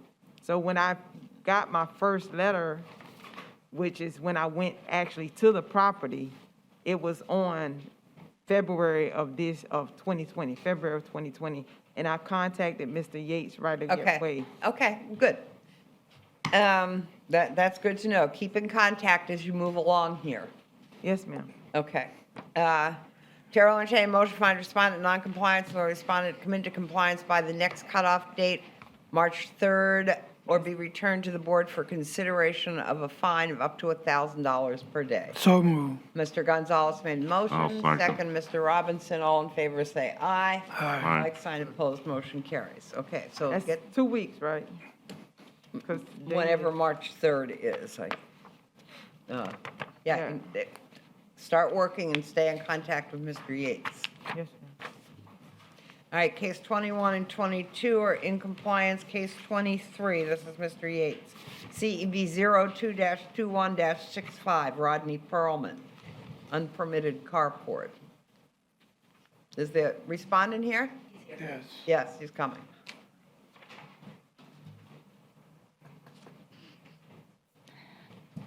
Good morning. State your name for the record, please. Rodney Pierman. I'm sorry, speak into the mic, I can't hear you. Rodney Pierman. You hear me? Rodney, Yeah. Is she going to testify? she's my sister. Sometime I can't remember, so she came with me. Okay. Raise your right hand, please. Okay? Do you solemnly swear or affirm the testimony you're about to provide is the truth, the whole truth, nothing but the truth? Yes, I do. Thank you. All right, we're going to hear from Mr. Yates. We're only here to see whether you've done what you need to do or you haven't. There's no need to really talk about anything else. Okay, Mr. Yates, what can you tell us? This case was originally opened on January 15th, 2020, for an unpermitted carport. They were given 30 days to fix the issue. They were first notified January 21st, 2020. Compliance was due February 11th, 2020. We've had numerous inspections, and while I do acknowledge that he has engaged a contractor, to this point, we still don't have a permit pulled, and the property remains in noncompliance. Okay, so Mr. Pearman, do you understand that because you have a contractor, we understand that, and that's a good thing, but you need to get a permit for this? Right. So until you get a permit, you're found in noncompliance. And it's final. Yes, I've tried to get the permit. I can't understand what you just said. Can you speak into the mic, I please? said I tried to get the I permit. know, it's hard with the mask on, I know. I tried to get the permit, and I had a lady that, from the carport company, try to get the permit, and nobody's gave a permit to nobody. I don't know what to do. I'll be glad to pay for it. Well, You have to apply to the city for a permit. I mean, just as a point of clarification, it was stated that applying for the permit or pulling the permit would bring them into compliance. That's not actually the case. You have to apply, you have to pull the permit, the work has to be Right, completed, it has to be that's right. finalized, and then once it's that finalized, the inspector will come and re-inspect you for compliance. do you understand that? I misspoke. I guess so. yeah. But if you want to move forward, the first thing you have to do is get a permit from the city. Yes, ma'am. Okay, and until then, and until all the things are done that Captain Lee has said, you won't be in compliance. You'll be in compliance when everything's finished. The best recommendation we can give you is when you're done this hearing, probably go downstairs and talk to the permits and licensing folks, find out what you're going to need for application. It appears you had a carport permit at one point that just expired, so maybe we can get that reopened. They can help you with that, though. And you can also talk to Mr. Yates. You probably can get his card right out front there Yes, sir. with Yates his has phone been very- number, and then he can help you along with this process. He's been very helpful in answering questions Good. for me, but I've Okay. never met him, never seen nobody. There you go. Hello. Okay, all right. The chair will entertain a motion to find respondent in noncompliance or respondent come into compliance by the next cutoff date of March 3rd to be returned to the board for consideration of a fine of up to $1,000 per day. Such a motion? Motion, Ms. Roby, is there a second? Second, Mr. Harrington, all in favor say aye. Aye. Like sign opposed. Okay, so if you do what Captain Lee suggested, maybe go downstairs to permits and licensing now, you can get a start on all that. And just Okay. keep Mr. Yates informed. Okay. Okay? Thank Yes, you. ma'am. All right, case 24 is in compliance. Case 25, CEB 0221-68, Andre Richardson. Wasn't that the case we heard before? He was the miscellaneous. The MB case, right? Miscellaneous. Yeah, case. yeah, okay. Mr. Harrington has left. This is a different address or the same address? Different address. This is a different address. He's not here. No. You must have left. John, okay. Go ahead, Mr. Garcia. Inspector Garcia, credentials on file. Notice of violation was issued on July 1st, 2020 for weeds, dirty exterior surface. The notice of violation was signed on July 7, 2020. Compliance deadline is July 30th, 2020. Last day I re-inspected was actually yesterday, February 10th, 2021. Result in the re-inspection was found in non-compliance. I've had no contact with the owner, and staff's requesting for finding of non-compliance and compliance by next cutoff. Okay. Chair will entertain a motion to find respondent in non-compliance or respondent committed compliance by the next cutoff date, March 3rd, to be returned to the board for consideration of a fine of up to $1,000 per day. So moved. Motion, Mr. Gonzalez, do I have a second? Second. Mr. Robinson, all in favor, say aye. Aye. Like sign opposed, motion carries. All right, case number 26 is in compliance. Case number 27, CEB 02-21-70, Mary Bennett Gordon. Ms. Gordon here? Yeah. Okay. Good morning. Good morning. You can pull the microphone down. State your name for the record, please. Mary Gordon. Raise your right hand. Do you solemnly swear or affirm that the testimony you're about to provide is the truth, the whole truth, nothing but the truth? I do. Thank you. Okay, we're going to hear from Mr. Garcia first, and then we'll let you talk, but we're just here today to see whether things are fixed and you're in compliance or you're not in compliance. Notice of violation was issued on December 31st, 2019 for illegal parking, rotted wood on the exterior, and damaged roof. The notice was signed on January 4th, 2020. Compliance deadline was January 31st, 2020. Last day re-inspected was actually yesterday also, February 10th, 2021. The result in my re-inspection was finding a non-compliance.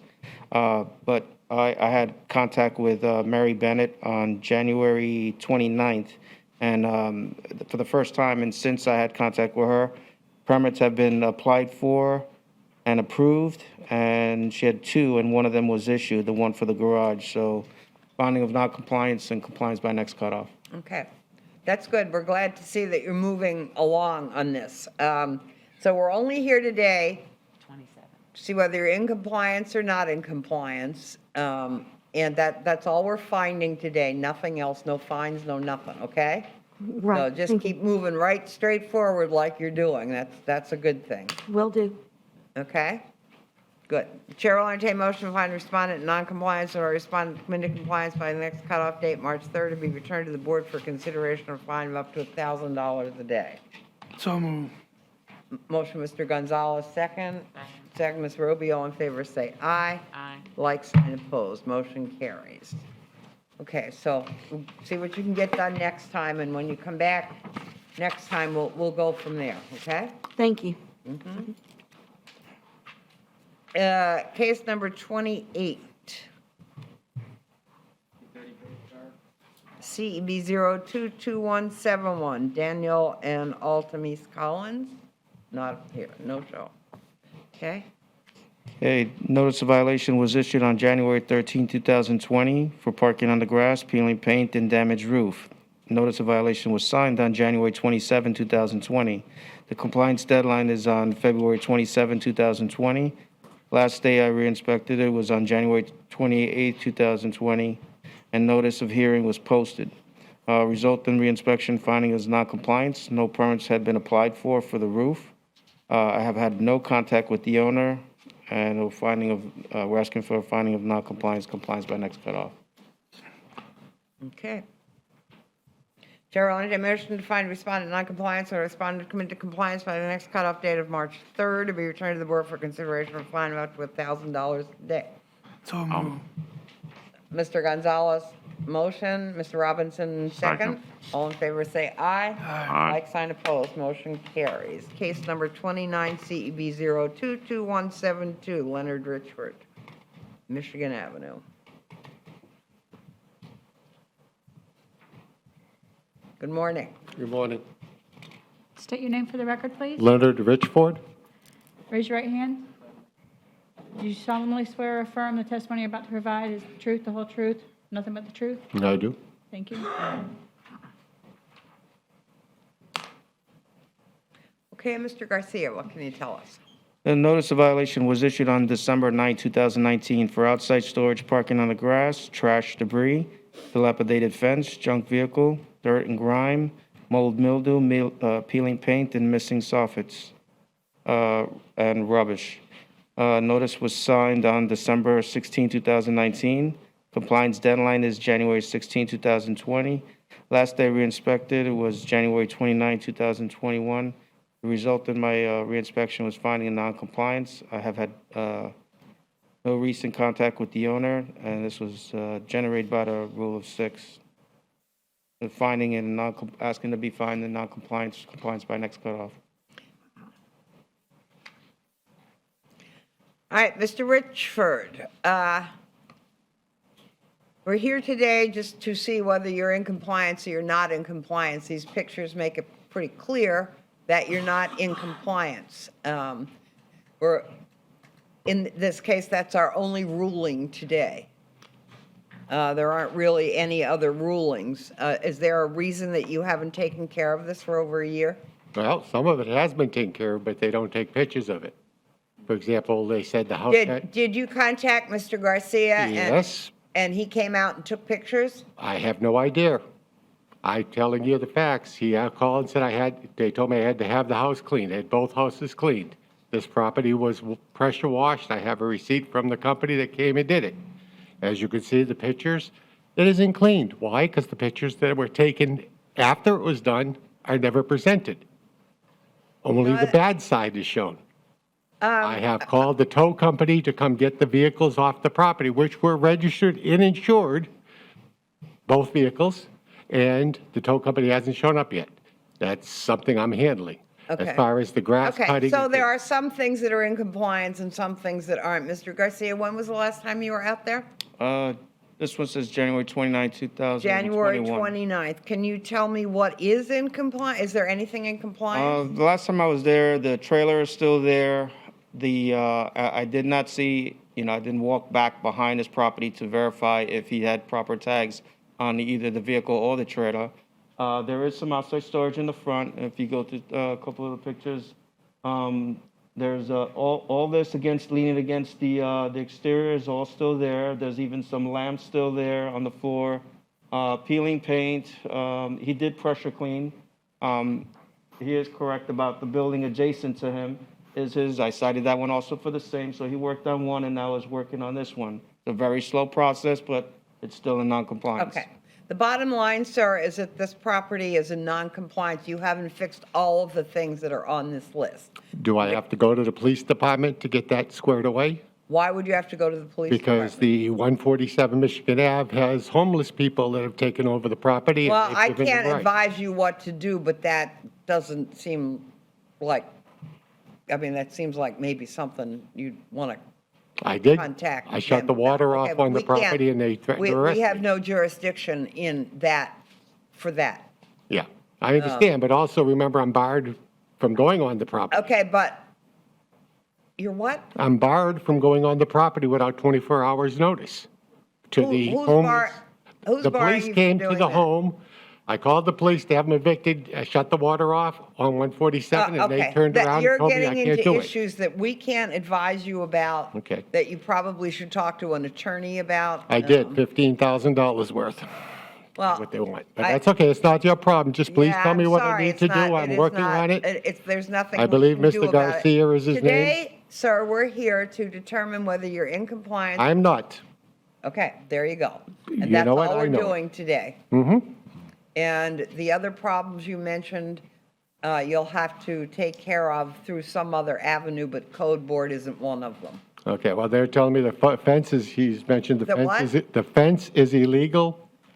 Or Well, they if told me, that's what they're saying, I'm going to, how can it be illegal? It's been there 20 years. I Yeah, repaired it. He has a dilapidated fence. The fence is multicolored and it's different sizes. Yes, I have had you to fix talked to it. Mr. Garcia? Yes, I have spoken to So the he's gentleman. probably told you that, is Yes. that Yes. right? Yes, I have. Yes, but he also So told why me does it's he have to illegal. tell you? Okay, we're done here. The chair will entertain a motion to find respondent in noncompliance or respondent to come into compliance by the next cutoff date or be returned to the board for consideration of a fine of up to $1,000 a day. Ms. Himes made the motion. Is there a second? Second, Mr. Gonzalez. All in favor, say aye. Aye. Like sign opposed. Okay, that's it.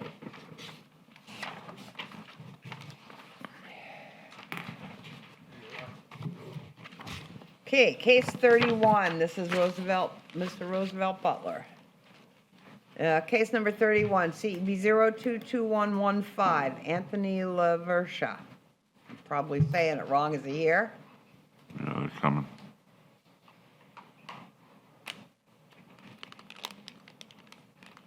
Good Morning. morning. Morning. I think it was Chairman Anthony Price for Laversia and Anthony. Okay. Are you both going to testify? Yes. What is your name? Ernest Price. Okay. Raise your right hand. Do you solemnly swear or affirm the testimony you're about to provide is the truth, the whole truth, nothing but the truth? Yes. Thank you. Madam Chair, if I could ask how they're related to, Yes, good, I'm sorry. what's the I missed that. relationship to this property? This is my mom's deceased, Laversia and Anthony. Is your mother? Yes. Okay, that's fine. Ah, so we have it backwards. It's LaVersha Anthony is the Yes, name. ma'am. Got it, okay. Thank you. Okay.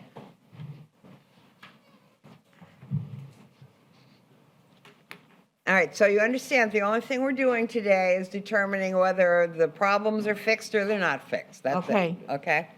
All right, Mr. Butler. Okay, Inspector Roosevelt Butler, conditions on file. As it pertains to 1649 Cedar Highland Boulevard, this was a citizen complaint regarding work being done on a roof without a permit. I conducted a site inspection on April 21st, 2020, where it was determined that the roof was being installed without a permit. A notice of violation was generated, and the notice of violation was signed for on April 29th, 2020. On May 12th, 2020, the violation was to have been in compliance. My last date of reinspection was February 10th, 2021. The result of my inspection was non-compliance. I've had several contacts with the property, I would say owner, but the daughter of the deceased, and my findings of non-compliance next cutoff. So what you're saying is they need to have a permit? Yes, ma'am. Okay, do you understand that? Yes. But the problem is, the house is in our mother-in-law name. It's in my mom's name, so it's hard. I had a lawyer to contact you all to tell y'all it's in probate, but by the courts being closed, we couldn't get in, and my lawyer contacted you all Okay. to try to help us out because everything was ruined because of the rain. Okay, so, but it's still not in compliance today, and that's all we're here to determine. Yes.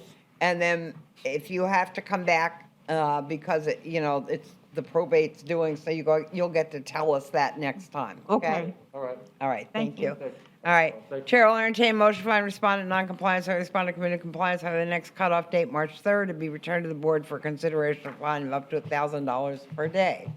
That's the motion, Mr. Robinson, second, Mr. Gonzalez, all in favor, say aye. Aye. Like sign opposed, motion carries, okay. Thank you. You're good, All right, case 32, CEB 0221-32. Alina Rampersad.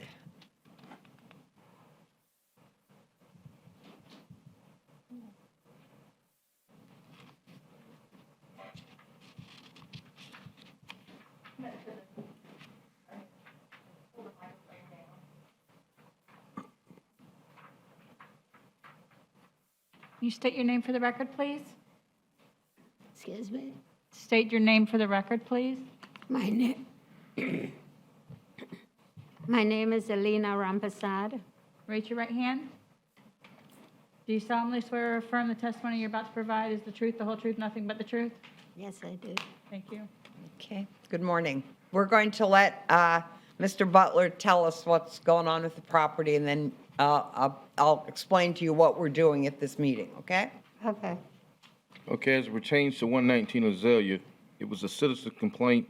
We were called out there due to a plumbing issue. Conducted a site inspection on April 27, 2020, where it was determined that the property had several violations, and it was due to fire damage. Work without a permit was conducted, ceiling exposed wires, and outdoor storage. A notice of violation was generated, and the notice of violation was signed for on May the 2nd, 2020. On May 14, 2020, the violation was to have been in compliance. The last date of reinspection was February 10th, 2021. The result of my reinspection was it was non-compliance. I've had several contacts with the property owner, and my findings of non-compliance. Next cutoff.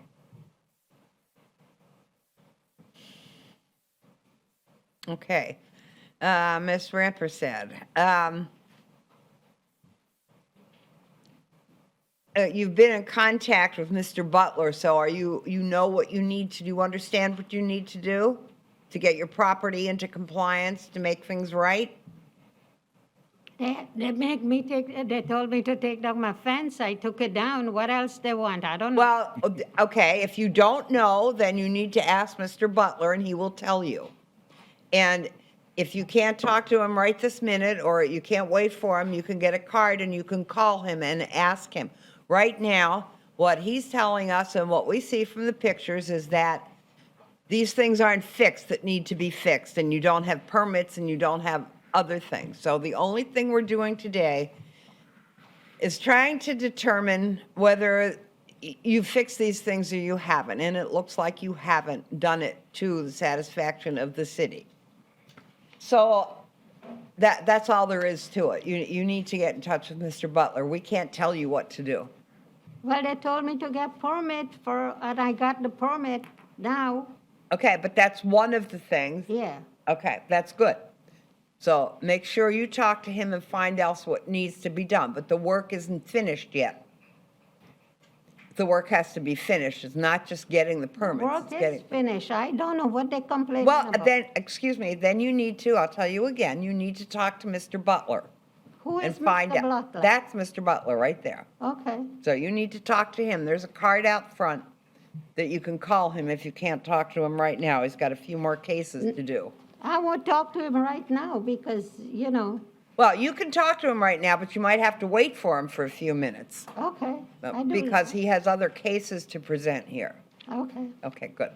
Chair will entertain a motion to find respondent in noncompliance or respondent come into compliance by the next cutoff date or be returned to the board for consideration of a fine of up to $1,000 per day. Is such a motion? I'll make them. Second. I'm sorry, who made the motion? He made it. Mr. Robinson, second? Second. Mr. Gonzalez, all in favor, say aye. Aye. Okay, like sign opposed. Motion carries. All right. Case number 33. Yeah, okay. Case number 33, CEB 0221-52, Christopher Durbin and Stella. Are they here? No. Okay. Okay, as pertains to 1145 Essence Road, this was a citizen's complaint about an unmaintained property. The site inspection was conducted on August 31st, 2020, where it was determined the property was unmaintained. Junk and debris scattered all over the property, even down the street.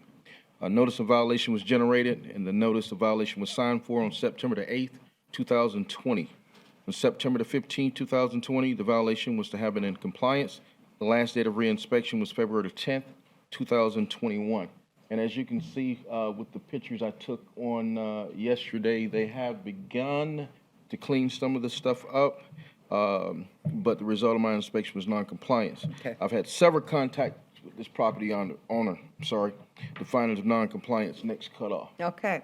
Chair will entertain a motion to find respondent in noncompliance in order the respondent to come into compliance by the next cutoff date March 3rd, or be returned to the board for consideration of a fine of up to $1,000 per day. Such a motion? So moved. Motion, Ms. Himes. There a second? Mr. Harrington, all in favor say aye. Aye. Like sign opposed, motion carries. Did that mean second? No, that was Okay. All right. Case number 34, CEB 022153, Felix Matta.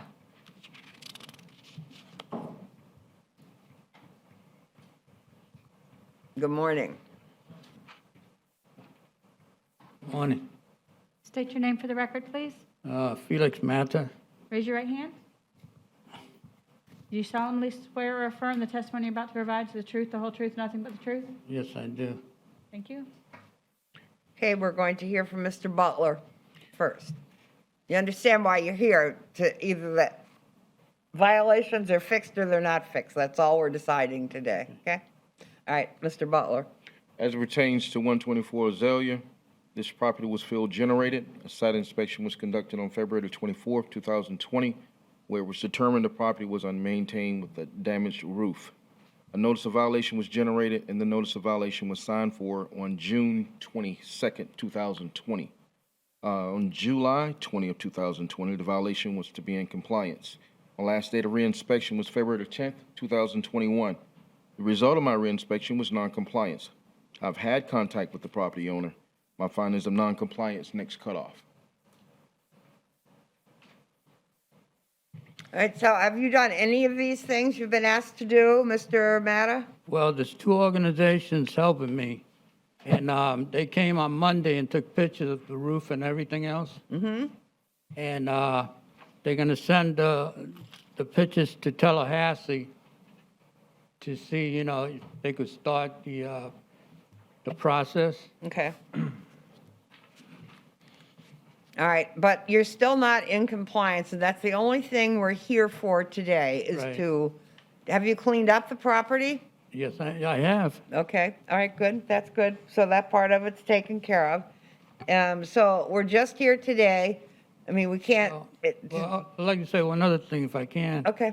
The reason I haven't paint, because they were talking about peeling, is because if the roof is going to be fixed, you know, and That's and I okay, paint- just, let's just move this along. Okay, The house fine, isn't fine. painted. All I'm saying is that you're not, that But the- appears from the pictures that your house is not in compliance. Okay, And that's all we're here right today to determine. okay, good enough. All right, Chair will entertain a motion to find respondent in noncompliance or respondent committed compliance by the next cutoff date, March 3rd, to be returned to the board for consideration of a fine of up to $1,000 a day. I'll make the Motion, Ms. motion. Hines, second, Mr. Robinson, all in favor, say aye. Aye. Like sign opposed. So when you come back next time, let's hope that something's moving along, and so, you get the time that you need and get these things fixed, okay? Okay, thank you. Uh-huh. Okay, case number 35, CEV 022154. Tanya Elizabeth Taylor and Angela Cohn. Tanya, maybe, I don't know. No show, anyway. Okay. All right, Okay, as it pertains to 937 Glenwood Street, this property was field generated. A site inspection was conducted on June 10, 2020, where it was determined the structure was badly unmaintained, roof damage, and landscaping. A notice of violation was generated, and the notice of violation was signed for on June 15, 2020. On September 15, 2020, the violation was to have been in compliance. Last date of reinspection was February 10, 2021. The result of my reinspection was noncompliance. I've had no contact with the property owner. My findings of noncompliance, next cutoff. Chair will entertain a motion to find respondent non-compliance or respondent committed to compliance by the next cutoff date, March 3rd, to be returned to the board for consideration of a fine up to $1,000 per day. So moved. Motion? So moved. Mr. Gonzalez, second. I'll second. Second, Mr. Robinson, all in favor, say aye. Aye. Like sign opposed, motion carries. Case number 36, CEB 022155, James Herbert. Mr. Herbert here? No, okay.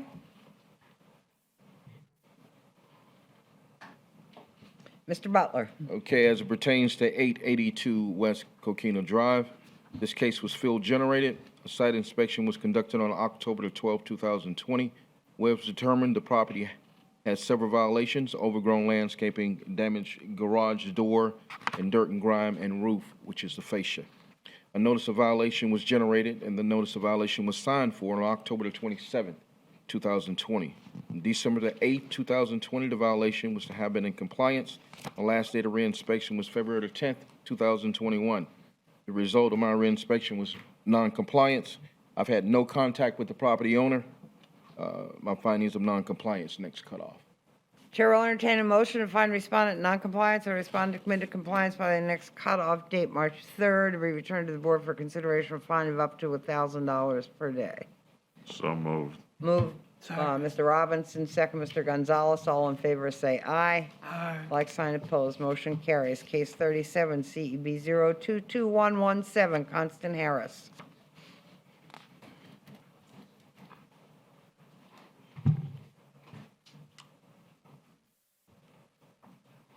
Good morning. Can you state your name for the record, please? Bobby Harris. Raise your right hand. Do you solemnly swear or affirm the testimony you're about to provide is the truth, the whole truth, nothing but the truth? Yes. Sir, you can raise that microphone up if it's easier for you. I'm sorry, what's your name, sir? Bobby Harris. And how are you related? I'm the son of Constance Harris, Okay, which is deceased. okay. She deceased? Yes. Okay. All right, Mr. Klieg. That's 715 Clark Street. It was a field-generated case in April of 2020. Green card was signed in April and compliance date was April 19th. I had no contact with the owners. The property was cited for the carport that was damaged, no address attached to the building. Staff's recommending non-compliance next cutoff. When was the last time you checked? 2 days ago. Okay. Failure to maintain carport. Is that the carport? Yeah, that's a carport right there. All right. Mr. Harris, do you now own the house? Yes, in the process of doing a probate, but my sister and my other family members live there. Somebody lives there now? Yeah, my sister lives Okay. there. Okay. Well, here's what we're here today, just to determine whether it's fixed or not fixed. Yeah, That's all. well, actually, 2 days ago, I put the address on the house. Well, that's good. So you've got part of it taken care of. 715, and I cleaned up under the carport. Good. So you will talk to Mr. Klieg then and find out what it is you need to do to finish up. But today, Mr. Klieg says that you're not in compliance, and that's all we're here today to do, okay? But you need to get in touch with him, and he can tell you exactly what needs to be done to get into compliance, okay? Okay. All right, thank you.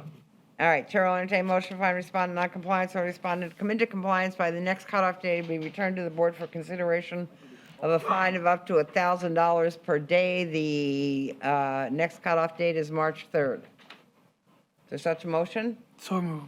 Second. Mr. Gonzalez made the motion. Ms. Himes, the second. All in favor, say aye. Aye. Like sign opposed. Motion carries. Okay. Case 38, CEB 0221-19, Kenneth Bueno. Good morning. Morning. State your name for the record, please. My name Kenneth Bueno. Raise your right hand. Do you solemnly swear or affirm the testimony you're about to provide is the truth, the whole truth, and nothing but the truth? I do. Thank you. 205 Fremont, it was a field-generated case of August 6, 2020. The green card was signed on the 13th of 2020, compliance date August 28th. It was cited for mildew, and on his home was fence, garage overhang that was put up without a permit, and yard was overgrown and outside storage. He did complete cutting his grass or the weeds towards the east side of the building, but other than that, He told me that, I've had numerous run-ins with him, and he was talking about that he wants to try to sell the house. And I think he was going to California, but that's why he didn't get any of the violations corrected. Staff's recommending non-compliance next cutoff. Okay, Mr. Bueno, we're just here today to determine whether you have done these things and taken care of them or whether you have not. Whether you're selling the house, doesn't matter, as far as this case goes. You've been cited, and these things need to be fixed. And all we're here today to do is to determine whether you fixed them or not. And we can see from the pictures that they don't look like they've been fixed. Well, I've been complying with all the grass cutting and everything. Okay, so that's good, But you did that much. When Mr. Clegg came over and asked me about the overhang, that was the existing concrete that had a carport that was knocked down. The roof was knocked down by a hurricane. I never had a chance to put it up. Okay. Last year, I had the United Methodist Church repair my house because I wasn't able to repair it after Hurricane Matthews knocked down and had a fire inside my house, and all my furniture and clothes, everything inside the house was damaged. So before they came over and completed the remodeling on my house, the United Methodist Church, they completed in December 2019. So I had the galvanized iron that I did not want to throw away. So I decided to rebuild the carport, and all I did is just put a roof over that existing carport. Do you understand what you need to do? Today, we're here to find you in compliance, meaning it's fixed or it's not fixed. I'm Okay, if you understand that, that's good, because that's all we're going to determine today. Yes, Do you understand what it is you need to do to come into compliance? I wanted to ask the court that because there was an existing carport there. No, we don't determine that. That is not for us to determine that.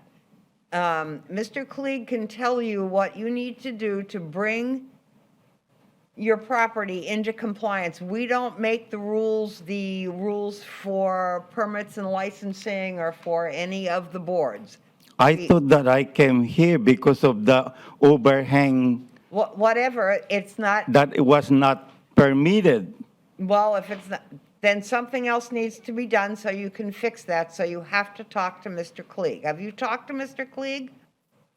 Yes, I told him that it was okay, just well, a temporarily Okay. carport Thank you. because I needed the carport Let to. me just suggest that you talk to him again, get his phone number, or talk to him after he's done testifying in some of these other cases, to find out what you need to do. The only thing that we're doing right now is determining whether you are in compliance or not in compliance, and you are not.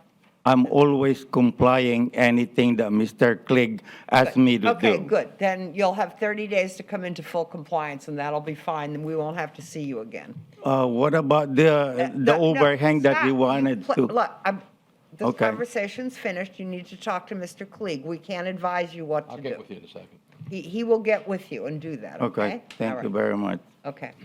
The chair will entertain a motion to find respondent non-compliance or respondent to come into compliance by the next cutoff date of March 3rd to be returned to the board for consideration of fine of up to $1,000 per day. Such a motion? I'll make the motion. Second. Mr. Robinson made the motion, Mr. Gonzalez the second. All in favor say aye. Aye. Like sign opposed. Okay, you get with Mr. Clegg. Case 39 and case 40 are in compliance. Case 41, CEB 022123, Minnick Cheryl Ann Wilson. I don't know who that is. Okay. Mr. Gonzalez is leaving. We still have a quorum. All right. Good morning. Good morning, or afternoon. State your name for the record, please. Cheryl Wilson Minnick. Can you raise your right hand? Do you solemnly swear or affirm the testimony you're about to provide is the truth, the whole truth, and nothing but the truth? I do. Thank you. This case at 1417 Swanee was a field-generated case cited February 7th, 2020. She signed for the green card, and I talked to her on 7th of 2020 of February. Compliance date was February 17th of 2020. I told her what she needed to do to fix her house. She was cited for failure to maintain the grass, the pool soffits, damaged wood, poles on the front porch, and a garage door. The grass was cut once, and nothing else was fixed or maintained. Staff's recommending non-compliance next cutoff. Okay, this case is over a year old now. Is the pool, let me just ask you, is the pool any danger? No. Okay, all right. Okay. And I didn't know that I was supposed to stay in contact with you. I don't think I've been in this situation before, and I'm very sorry. Okay. I do want to get everything done. Mm-hmm. I am in bankruptcy, okay? I'm paying 70% of my income right now out for my bankruptcy. My job last year was very on-off. It is better. I'm waiting to get some checks in so I can get this done. I don't think I can get it done in a month, but I want to get it done. Okay, so the only thing we're going to do today is determine whether these things are in fact, whether it's done or it's not done. I understand. And I that's all we're tried going to to get do. things So done. when you come back next time, you can tell us how much you've done or how long it might take you, but for right now, I mean, and we could impose a fine, but if there are all these extenuating circumstances, we will listen to those. I appreciate that Okay, because But right now, we're just here to, find compliance or non-compliance, okay? That's it, nothing ma'am. else. Yes, ma'am. All right, and so the chair will entertain a motion to find respondent in non-compliance and the respondent come into compliance by the next cutoff date, March 3rd, or be returned to the board for consideration of a fine of up to $1,000 per day. Is there such a motion? I'll make the motion. Mr. Robinson made a motion, Ms. Himes the second. All in favor say aye. Aye. Like sign opposed. And keep in contact with Mr. Klieg, okay? Yes. He you have a has a card, sir? card out there, and when he's done testifying, maybe he can talk to you if you want to wait for him. do you have a card here? No, there, okay. Thank you. And I'm sorry, I didn't know the procedure. Okay. Okay. All right, case 42, CEB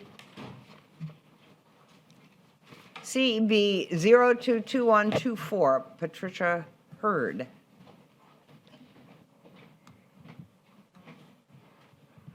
Hello, Ms. Hurd. State your name for the record, please. Patricia Hamilton Hurd. Raise your right hand.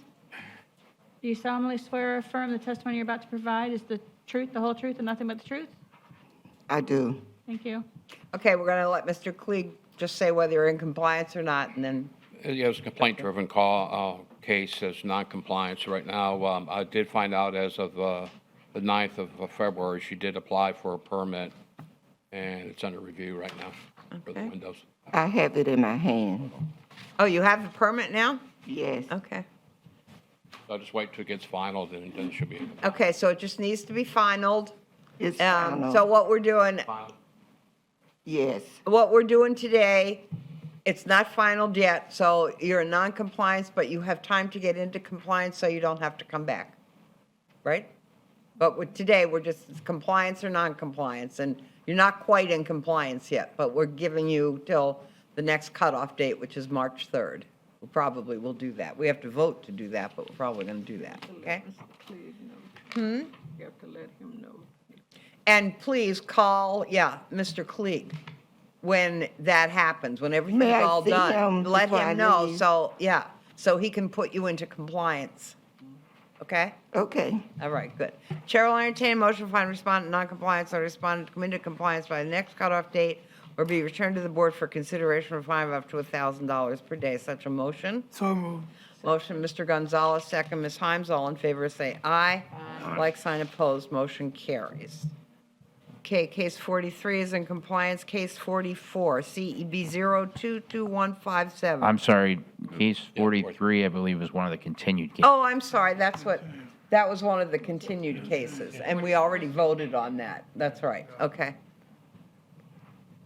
Yeah. 43 is continued also? No, 43 is continued. I said it was in compliance. It's actually just continued.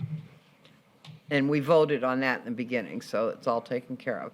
Case 44, CEB 02-21-57, Silas Jones, at 1036 Cedar Highlands.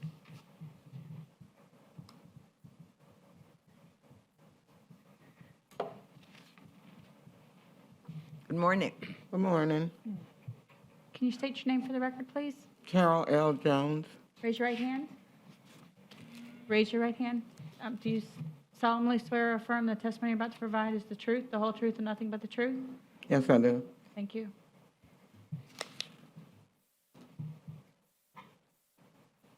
Okay, Mr. Klieg. This was a police search warrant case. It was cited December 16th. It was posted and signed for on December 16th with a compliance date of January 6th. The house has a lot of major issues, including the roof. There's a hole in the roof. Fence is halfway tore down. Interior walls had damage. There's sanitation issues with trash and debris on the outside. There's no heat. There's outside storage. And failure to maintain interior surfaces, electrical systems hazard with a lot of outlets loose and exposed wired. I had contact, of course, the owner was there, and tried to give her some guidance of who to talk, maybe someone to help her.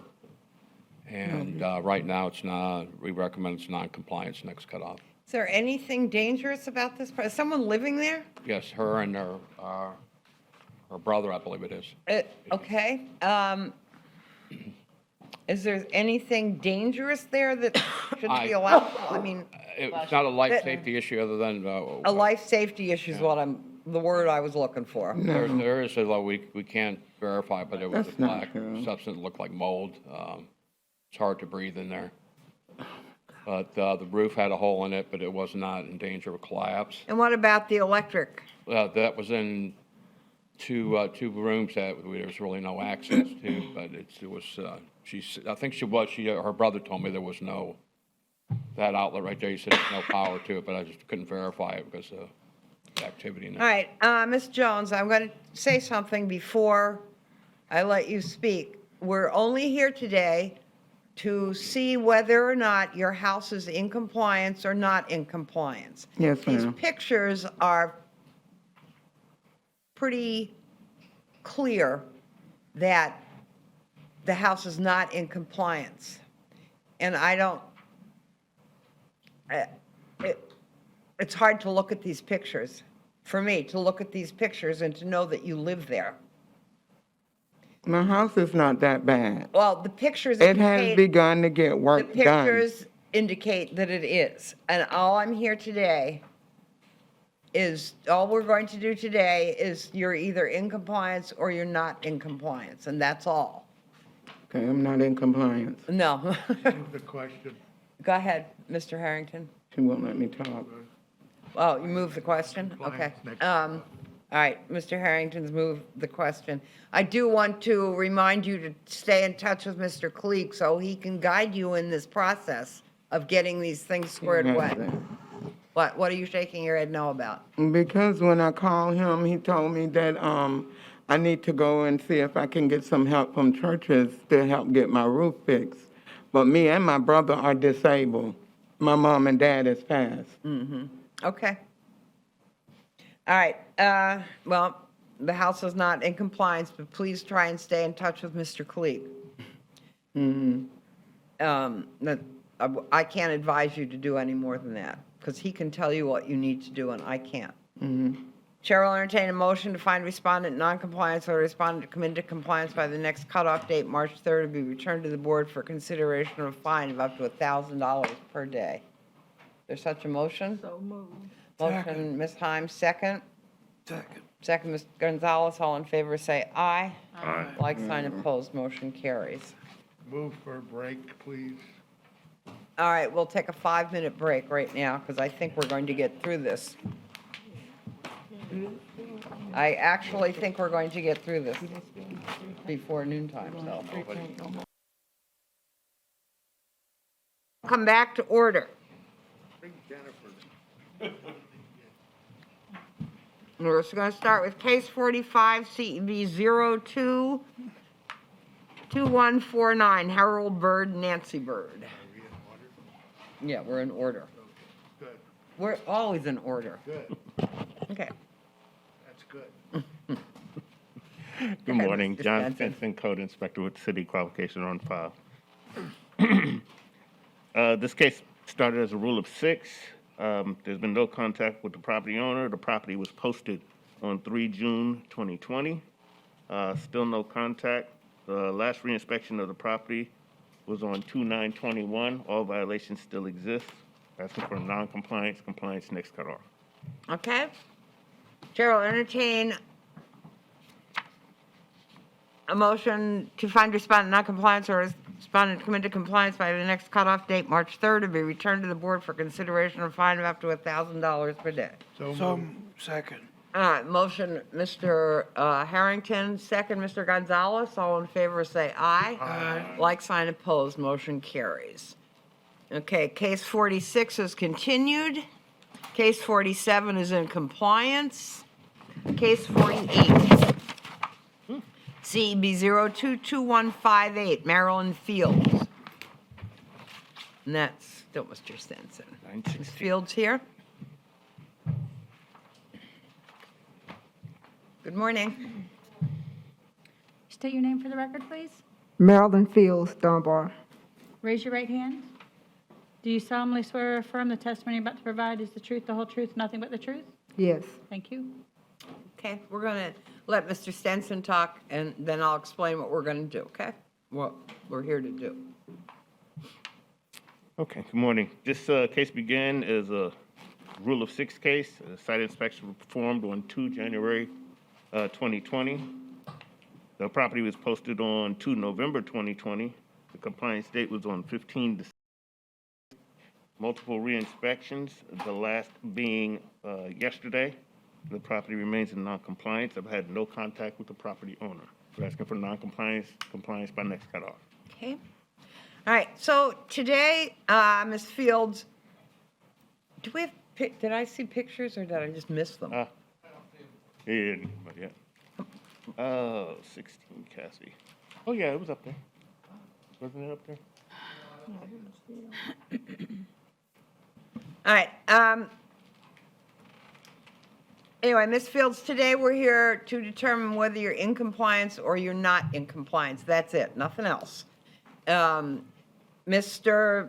Stenson has said that you're not in compliance. We're looking for pictures, but there seems to be some work that you have to do. Oh, they're there, and here we are. So we can see that you're not in compliance. That's And is there a reason you haven't contacted Mr. Stenson? No, ma'am, it's not, but the car is no longer there. Okay, that's good. And as of yesterday, the things that's laying where the car is, Yeah, that has been moved. good. And the dent in the garage door, that haven't been fixed, and the stuff in the backyard hasn't been picked up. as Okay, of yet. all right. So that's all we're here to say is it's not all fixed. You Right. stay in touch with Mr. Stenson when you get those things fixed and let him know, or he can tell you exactly what you have to do to get yourself into compliance. Okay. So the only thing we're here today to do is to say that you're not in compliance, which you admit. Okay, Chair will entertain a motion to find respondent in non-compliance or respondent come into compliance by the next cutoff date, March 3rd, 2021, or be returned to the board for consideration of a fine of up to $1,000 per day. Such a motion? I think Mr. Robinson made the motion. Second, Mr. Himes, all in favor, say aye. Aye. Like sign opposed, motion carries. Okay, that's it. So just make sure you stay in touch with Mr. Stenson. Okay. Case number 49, CEB 022159, Sandra Thompson.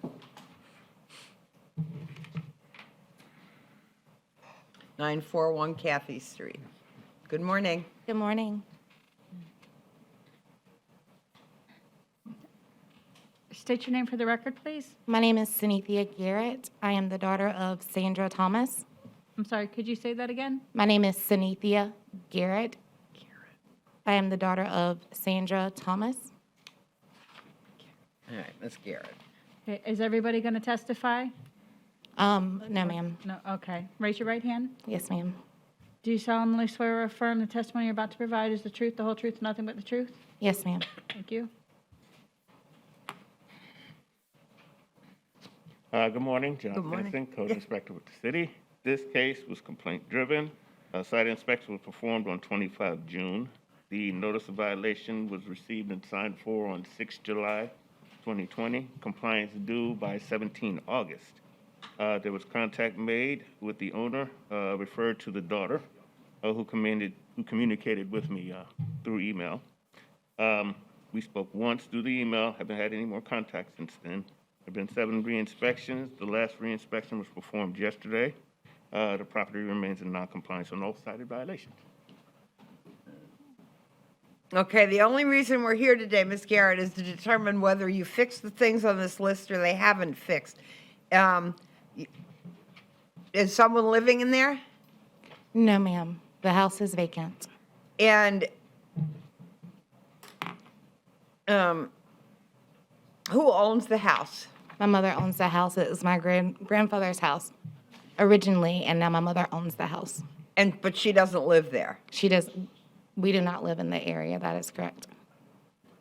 Okay, but it's still the owner, and the owner's responsible for the property? Yes, ma'am. Okay, so what you need to do is get these things fixed, tell Mr. Stenson. Yes.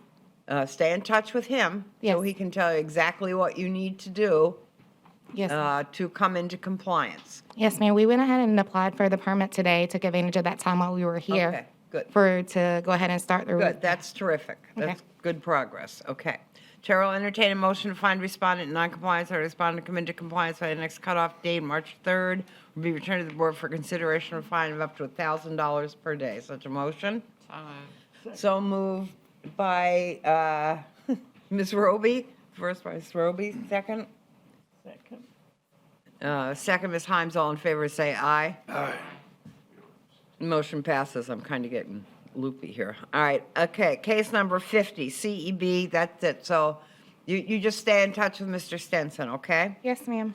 Thank you. Okay, CEB 022160, Kenneth and Emma Southall.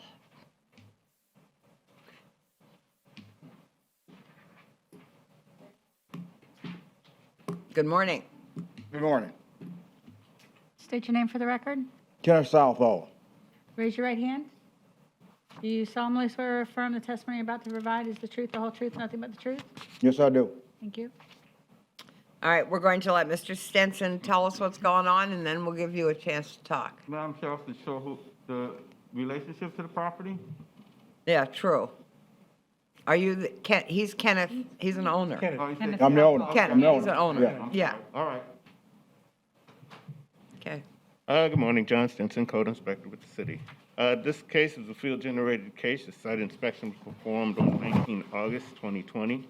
They were cited for outside storage, parking, junk vehicles, damaged roof. Notice of violation was issued and received on 29 August 2020. Compliance was due on 25 September 2020. I received a call from the property owner on 23 September requesting a meeting. Another inspector met with the property owner of the property. There's been no contact since then. My last re-inspection of the property was the day before yesterday, and the status is still non-compliance. Non-compliance next cutoff. Okay, Mr. Southall, the only reason you're here today is so we can see whether you've done the things that you need to do or you haven't. Can I put in for a permit? They're reviewing it. Permit for what, your roof? For my roof. Uh-huh, good. And they haven't denied it, but they haven't got back in contact. That's okay, that's a good start. But all we're here today is you can get these other things done so that when you come back next time, if it's not finished, we'll consider that you've done all the other things and you're working on this one and, but today it's just you're either done with the things on the list or you're not. I understand what you're saying. One reason that the delay in September, because I suffer from post-traumatic stress by being in service, and I came down with COVID. Oh. So that has been a problem, and I still feel the effect from that, even though they say I'm safe to roam about as long as I'm careful. But that's been my dilemma, and I put in. Like I said, I got the. Okay, well, we can consider all of that, but Okay. right now, it's just. I understand what you're saying, then. No Okay? problem. All right, good. All right, Chair will entertain a motion to find respondent in noncompliance or respondent come into compliance by the next cutoff date or be returned to the board for a consideration of a fine of up to $1,000 per day. Such a motion? Second. All right, Mr. Robinson, who did the second? Mr. Gonzalez? I did. Second. Oh, okay. Well, Ms. Himes, all in favor, say aye. Like, sign, opposed. All right, case number 51 is continued. Case number 52, CEB 022125. Manuel Atunes. Doesn't that continue? Oh, you have 52 is continued? Oh, 51. Yeah, 51 Oh, was we're on continued. 52. Yeah, Okay, thank you. 52. Okay. Sorry about that. Not here, no show. Okay. Okay, this is a field-generated case for overgrown grass and debris on a vacant lot. I opened the case on June 3rd, 2020. First notification was June 9th, 2020. I re-inspected on February 4th, and the violations still exist. I have recently had contact with the owner. They are out of state, and they have contacted someone locally to cut the lot. So I'm expecting compliance. But for right now, finding of non-compliance to the next cutoff. Okay. Chair will entertain a motion to find respondent non-compliance or respondent committed compliance by the next cutoff date, March 3rd, will be returned to the board for consideration of a fine of up to $1,000. Motion, Mr. Harrington, is there a second? Second. Second, Mr. Gonzalez, all in favor say aye. Aye. Like, sign, opposed. Case number 53, CEB 022126, Kevin Salomon. Not here. This is a field-generated case for overgrown grass and debris and a dilapidated fence on a vacant lot. I opened on June 23rd, 2020. First notification was July 2nd, 2020. I re-inspected on February 10th, and the violations still exist. I have recently had contact with the owner as of earlier this week. Staff is requesting a finding of non-compliance to the next cutoff. Non-compliance, next cutoff. All right, Mr. Harrington has made a motion for non-compliance next cutoff, March 3rd. Is there a second? Second. Second, Mr. Gonzalez, all in favor say aye. Aye. Like, sign, opposed, motion carries. Okay. Did you say you had contact with him? I did, just recently. Okay. All right, case number 54 is in compliance. Case number 55 is in compliance. Case number 56, CEB 022130, Chucky Edwards. Mr. Edwards is not here, okay? This is a field-generated case. I opened on June 3rd of 2019 for a damaged roof, fence, outside storage, trash and debris, an incorrect front door lock. A notice, let's see.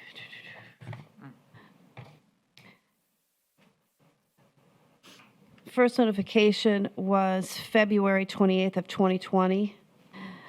I re-inspected the property on February 5th, and the property is still non-compliance. The property has been condemned, so they are expecting, the property is expected to be demolished.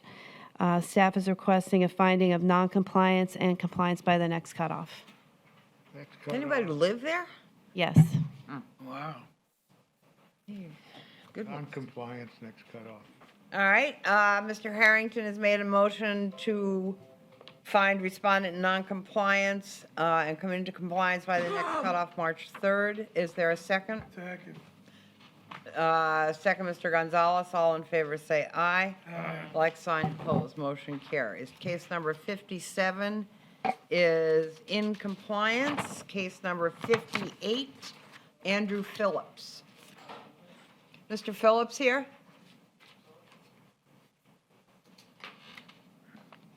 Just to clarify on that last case, since it's condemned, nobody's occupying the building currently, I believe. The what? Nobody's occupying the building currently. Oh, okay. They shouldn't be. They shouldn't be. Hello, can you state your name for the record, please? Andrew Phillips. Raise your right hand. Do you solemnly swear or affirm the testimony you're about to provide is the truth, the whole truth, nothing but the truth? I do. Thank you. Good morning. Good morning. Okay, Ms. Kirk. This is a field-generated case that I opened August 14th of 2020 for outside storage, trash, and debris. First notification to the owner was September 18th, 2020. I've never had any contact with the owner. I re-inspected yesterday, February 10th, and there has been progress. For right now, the staff is requesting a finding of non-compliance and compliance by the next cutoff. Okay, Mr. Phillips, we're just here today to determine whether or not you've done all the things you've been asked to do. Nothing more. That's the only thing we decide today. And according to Ms. Kirk, not all of it has been done, right? I guess right. Okay. So that's all we're here to do today, and ask Okay. you to get it done by the next cutoff date. All right. I need to talk to the person that inspect, because Okay, you can talk to Ms. Kirk. She'd be happy to tell you what exactly you need to do. We can't tell you that, but she can. appreciate that. Okay, good. Thank you. Non-compliance, next cutoff. All right, Mr. Harrington has made a motion to find respondent non-compliance and come into compliance by next cutoff date, March 3rd, to be returned for consideration of a fine of up to $1,000 per day. Second, Ms. Himes, all in favor say aye. Aye. Like sign opposed, motion carries. Okay? Okay, how do I get in touch? There are cards out there with her number on it, Who but is- if I you don't even want to know who wait it- until she's done testifying here with some other cases, she'll talk to you and tell you. I don't even know who she is. She's right here. Oh, That's Ms. Kirk. oh, that's her? Yeah. All right. Okay. I need to see you then. Okay. Do I just wait out here, or how do I do that? You can wait out there for her and she'll come out and see you, or you can just get her card and call her. All right. I should rather talk to her in person, because that Okay, way, good. you know. That's a good idea. Yeah, Okay, appreciate that. okay, thank you. Do I wait downstairs, or? No, just you can wait right Right out out there. there, right? Okay. You can wait right All out right, there. thank you. Okay. Have a great day. Case number 59, CB 022134, John Hyatt. 15 Paragon Way. Not here. Okay. On August 14th of 2020, I opened a maintenance code case, field generated. First notification was August 31st, 2020. The property appears unoccupied. I opened a case for overgrown grass, dilapidated awning, and exterior protective treatment stains. I've had no contact. I re-inspected yesterday, February 10th, and the lawn has been cut, but the other violations remain, requesting a finding of non-compliance to the next cutoff. Non-compliance, next cutoff. All right, Mr. Harrington has made a motion to find respondent in non-compliance and come into compliance by next cutoff, or be returned to, which is March 3rd, be returned to the board for consideration of fine of up to $1,000 per day. Is there a second? Second. Second, Mr. Gonzalez. All in favor say aye. Aye. Like sign opposed, motion carries. Case number 60 is in compliance. Case number 61, Lori Smola, Cedar Street, CEB 022136. Ms. Smola here? No, sure. Okay. It's a field-generated case I opened on April 15th of 2020. Revealed parking in a vacant lot with debris as well. First notification was May 22nd of 2020. I've had no contact from the owner.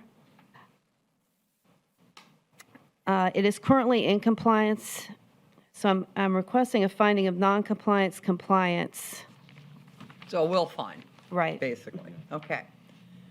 The chair will entertain a motion to find respondent previously in non-compliance but currently in compliance, and for any future violation be returned to a subsequent meeting for consideration of a fine of up to $5,000 per occurrence and case be dismissed. Do I have that motion? I'll make the Motion, Mr. Robinson. Is there a second? Second. Second, Ms. Roby. All in favor, say aye. Aye. Like sign opposed. Motion carries. Wait a minute, where are we here? That was, okay, so that was a will fine. All right.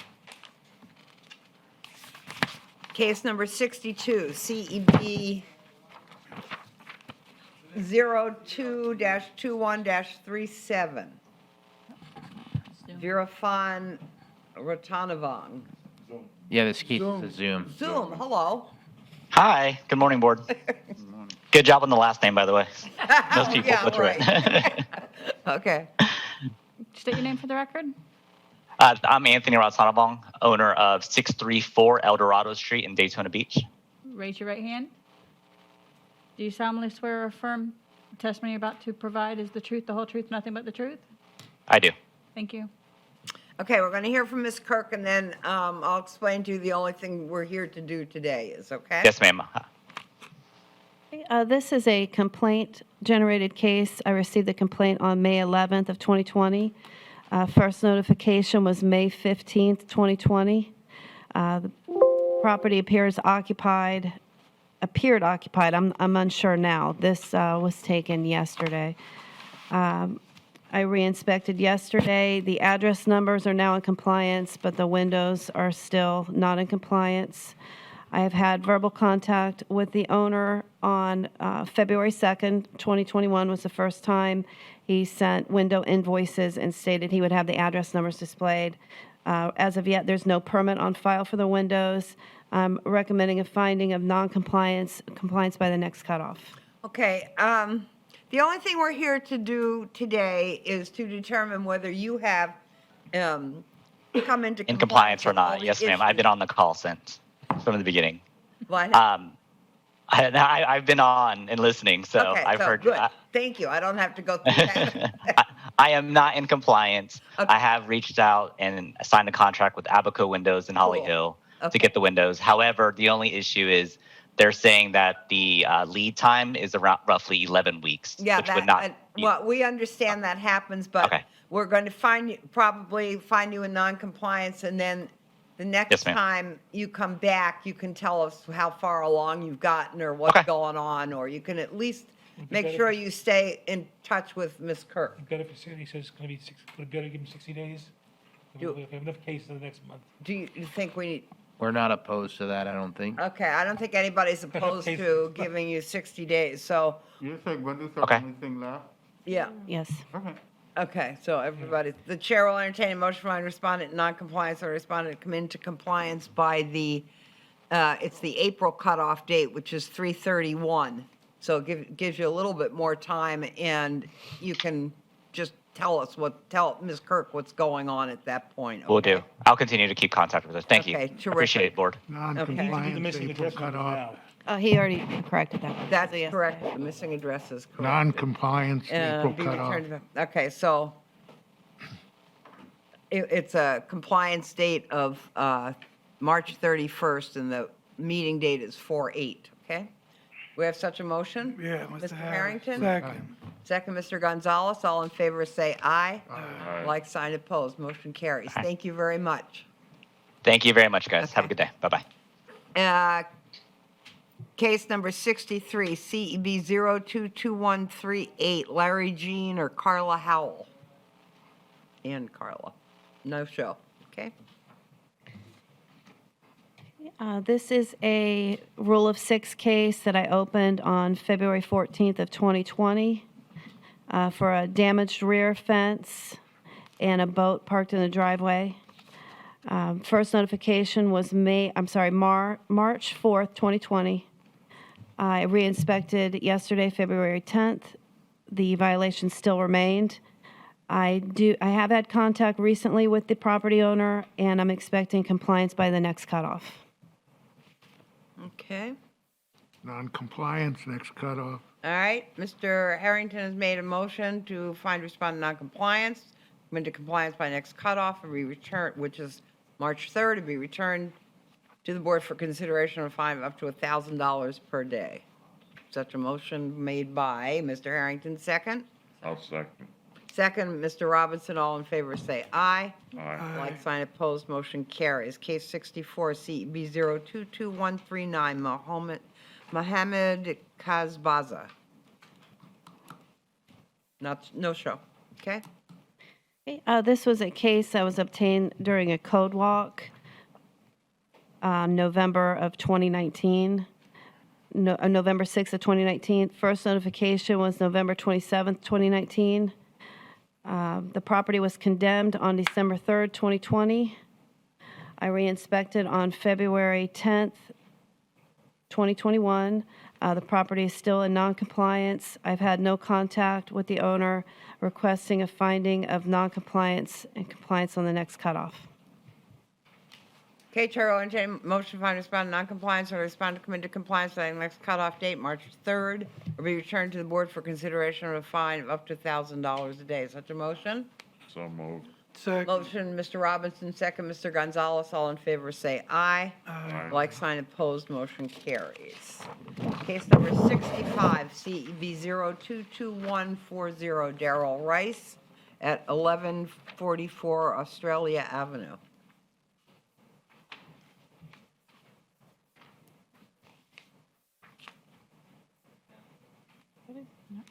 No. No show. Okay. Sorry, I was reading the words. I wasn't understanding them. Okay. This is a complaint-driven case that I opened October 21st, 2019 for parking, overgrown lawn filled with debris and outside storage, and a damaged roof. First notification was November of 2019. Excuse me, are you for this case? This is case 65. Okay. All right, well, let's get you sworn in, and then we'll go back to Ms. Kirk's testimony. She can start over so you can hear it, okay? Can you state your name for the record, please? Joan Willig, Joan? Willig.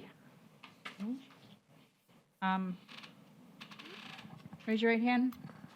Do you solemnly swear or affirm that the testimony you're about to provide is the truth, the whole truth, nothing but the truth? I do. Thank you. So how are you related to Darrell Rice? A longtime friend, and I reside at this address also. Are you authorized to speak on his behalf? Yes, I am. Okay. I'm sorry. Yeah, no, that's fine. Okay, so we'll look at these pictures, and we're here to determine whether whether Mr. Rice is in compliance or not in compliance. That's all. Okay, yes. Okay, so go ahead. I'm sorry, Sarah. Okay, no problem. This is a complaint-driven case I opened October 21st, 2019 for parking, overgrown lawn filled with debris, outside storage, a damaged roof. First notification was November 5th, 2019. I have had verbal contact with the property owner, and I'm requesting a finding of noncompliance and compliance by the next cutoff.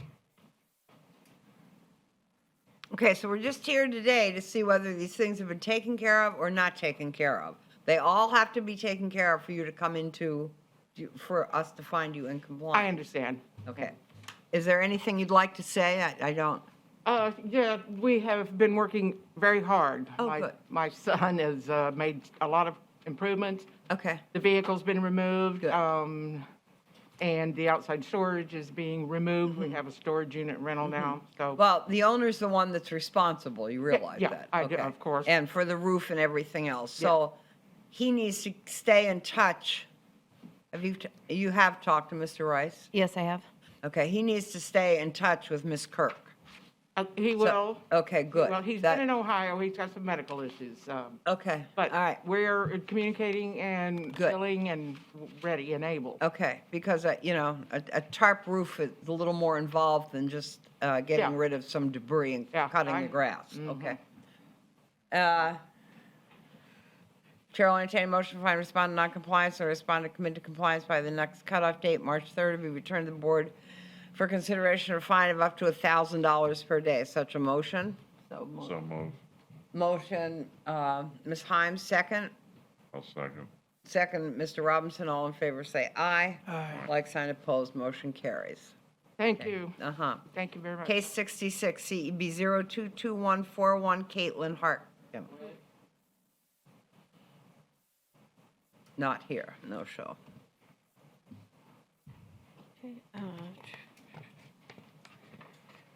This is a complaint-driven case I received on August 28th of 2020.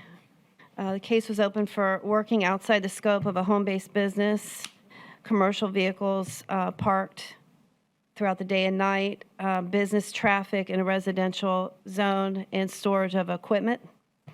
I've had constant complaints from anonymous neighbors. It is owner-occupied. First notification was November 17th of 2020. I've had no contact requesting a finding of noncompliance and compliance by the next cutoff. Could you explain what working outside the home-based home would be? Sure. There is a active business license, but it's for home office only. It's a JK Tree Service, but it's for home office only. So they, as you can see, they're storing equipment, commercial vehicles, outside storage, and they're also having the noise from the workers and equipment, and they're also having the employees meeting there to start work and being dropped off there at the end of the workday. So that's all not included in their home office only business license. Okay. And I do have a police report. I brought copies if anybody would like. Okay. can supply that. Chair will entertain a motion to find respondent non-compliance. In order to respond to committed compliance by the next cutoff date, March 3rd, or be returned to the board for consideration of fine of up to $1,000 per day. So moved. Motion, Mr. Harrington, second, Ms. Himes, all in favor, say aye. Aye. Like sign opposed. Is the police report related to the code issue? Yes, it is. All right, case 67, CEB 0221-42, Sheila Gordon. They're about to find out. Not here.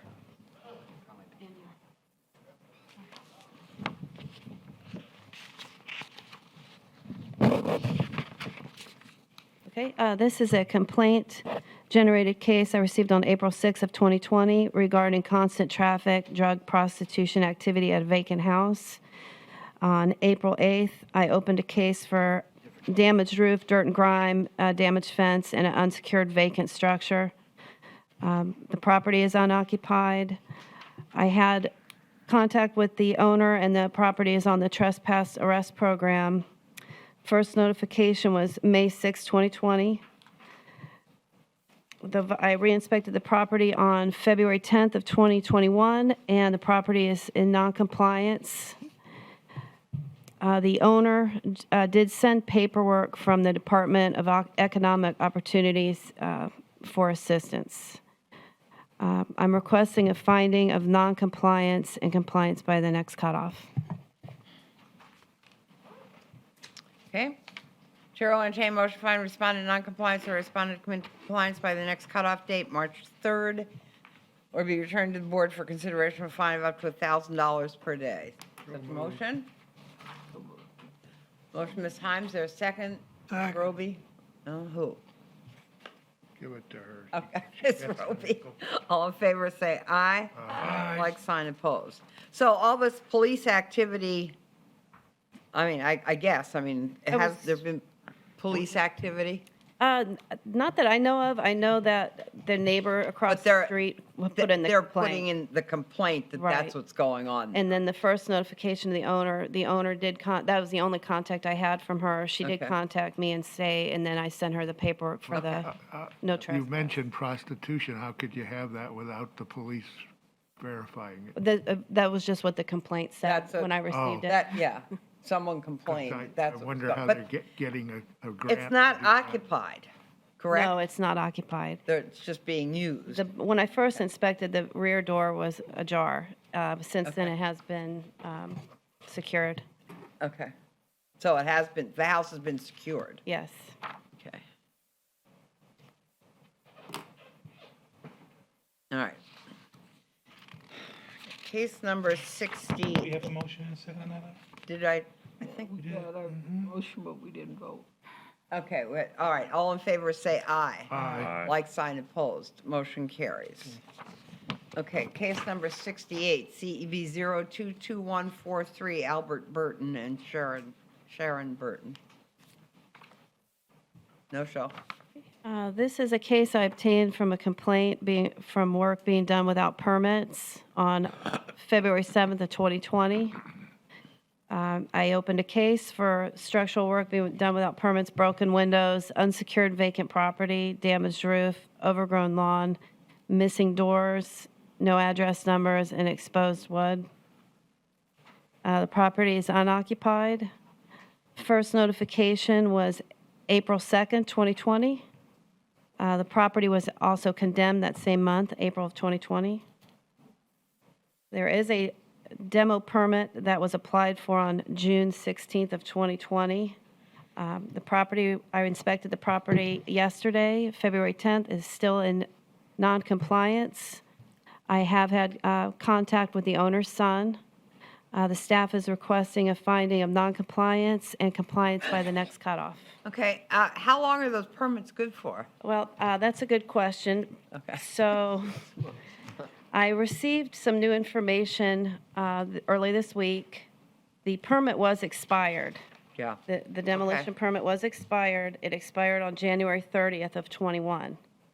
However, there was an error. This is per Kim Flaherty.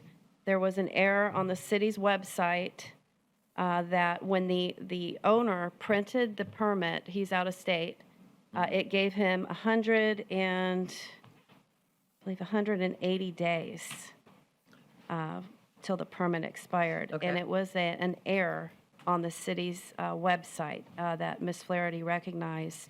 So what's 30 times 6? Well, now the new demolition expiration for that permit is now in May of 21. All right, well. And I've asked the owners, I've never spoken with the owner, I've asked the owner's son if he has an estimate Okay. of a date, and I've had no response.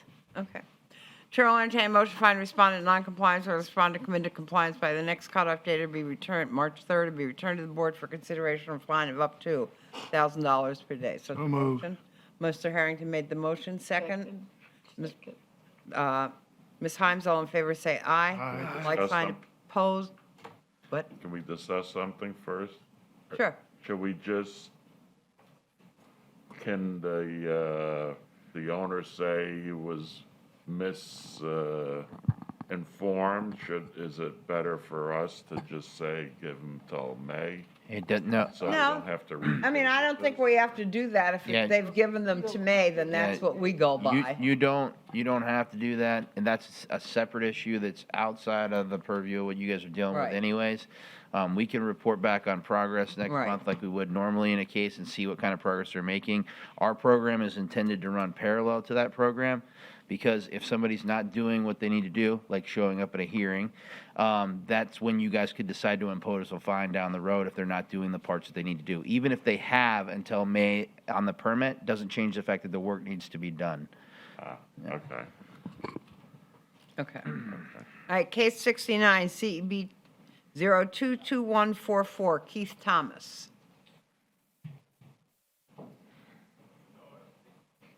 Yeah. Hey, y'all. Good morning. Hey. I'm glad to meet y'all. Y'all are so wonderful. I'm sorry, on the last case, I know we had a comment there. Was that before or after the vote? Did we actually take a vote? Comment was after the vote. Okay. It was after.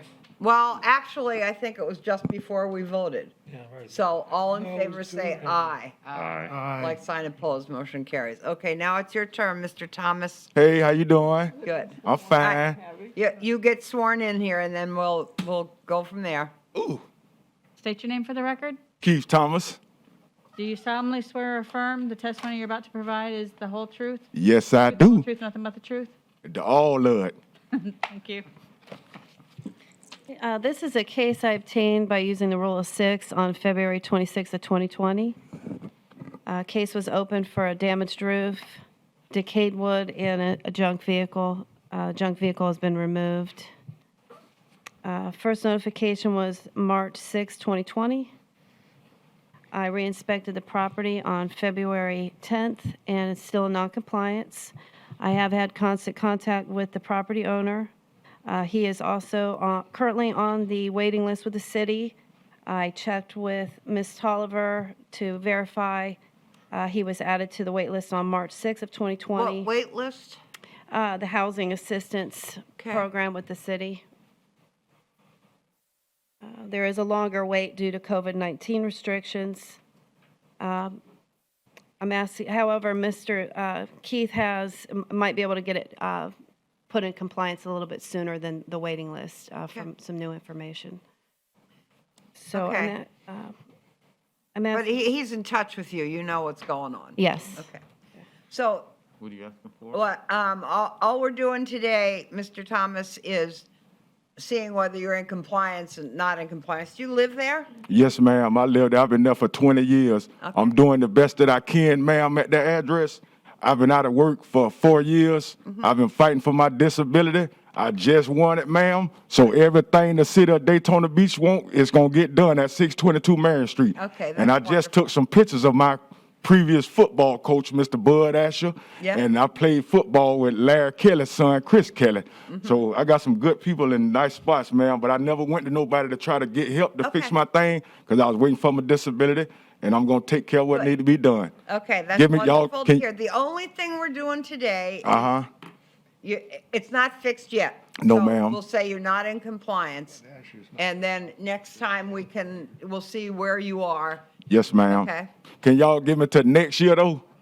When y'all have the next meeting, that'll give me enough time, because I got to get my disability to start kicking in. And then the COVID thing is, got Well, you y'all. can explain that to us. The only thing we're doing today. Uh-huh.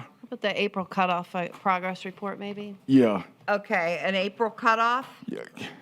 Give me July of next year. Can y'all give me the July of next year, please, y'all? I'm trying to fix my house up, y'all. I had to fight for my disability. No, that Huh? doesn't happen, sir. Well, We what's- can't do that. We What can't. can you do for Here's me, what we're doing. madam, ma'am? What is the recommendation? What's the recommendation? I would like to, a finding of noncompliance, and by the April cutoff, have a progress report. So moved. We're And not, next month, have a progress report? I'm sorry, the April. April. I'm Okay. sorry. Just go ahead and just bring it back for hearing to impose fine on the April meeting. Yes. So we give him more time. That's what I What are we request. doing now? She wants an April cutoff, she wants a progress report. A progress report on April, I'm sorry, at the April hearings. April hearing Bring it back for progress hearing. report. All right, Compliance in April and see what happens. all right. The chair will entertain a motion to find the respondent in noncompliance and order a progress report at the April 8th meeting. So, So I got to come back in April, ma'am? Yeah, and you need to Okay. tell us what's going on. I sure will, ma'am. Okay. I do everything y'all want me to do. Okay, I good. love y'all, Thank you. You How have y'all a good doing? day. and y'all be safe and don't stay away from that corona. And make them wash their trying. hands when they get by y'all. We're trying. Yes, ma'am. Okay, thank you. All right, I see. Is there such Will a I be get? motion? I motion. Okay. Will I be getting a letter to let me know when to come back, Miss Your Honor, lady, ma'am? What, sir? I say I'll be getting a letter to let me know when to come back. Yes, you will. Y'all is amazing. That- Oh, y'all enjoy yourself tonight. Okay. When y'all go Thank you home, very tell much. your family they don't know what y'all go Okay. through when y'all come here and deal with all these attitudes and all that. Y'all just keep doing what you're doing. Let's make the city looking good. I'm out of here. There you go. Okay, thank you. All right. Okay, so we have a motion by Mrs. Himes. Do we have a second? Huh? And second, Ms. Roby. All in favor, say aye. Aye. Like sign opposed, motion carries. Case 70 CEB 022145. That Kimberly Mount at 418 Maple. Good morning. Good morning, good afternoon. You can pull down the mic. Pull down the microphone, oh. State your name for the record. Kimberly Mount. Raise your right hand. Do you solemnly swear or affirm that the testimony you're about to provide is the truth, the whole truth, and nothing but the truth? Nothing but the truth, I do. Thank you. All right, Ms. Kirk. Okay. This is a case I obtained through a tenant complaint on November 12th of 2019. A case was opened for faulty electrical outlets, missing smoke detectors, damaged interior and exterior surfaces, inoperable appliances, water heater, stove, refrigerator, missing insect screens, no permit for an interior wall, divider wall. There was at least one unit occupied when I did a site inspection. How many units are there? It is zoned as a duplex, but I believe with the wall, from what I saw in the one unit with the divider wall, at one time it was made into a fourplex. So I've only been in one unit, the upstairs. Okay, so this is just for one unit. What's the unit number? I believe 2. 2. Okay. Thank you. Okay. I've never had any contact from the property owner. First notification was December 13th of 19. I re-inspected the property yesterday. I don't see any exterior changes. I'm not sure about the interior. Staff is requesting a finding of noncompliance and compliance by the next cutoff. All right, so we're here today, Ms. Mount, to determine whether or not you're in compliance or you're not in compliance. That's it. And it seems to me that at least the outside isn't in compliance because Ms. Kirk hasn't been able to get inside.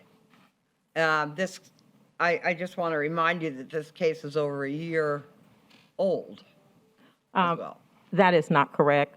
What do you mean it's I came here already regarding this case and was Yeah. found in compliance and talked to the person who I came before you guys a year ago. So I don't understand why I'm here again. That tenant has moved out. Okay, hold on.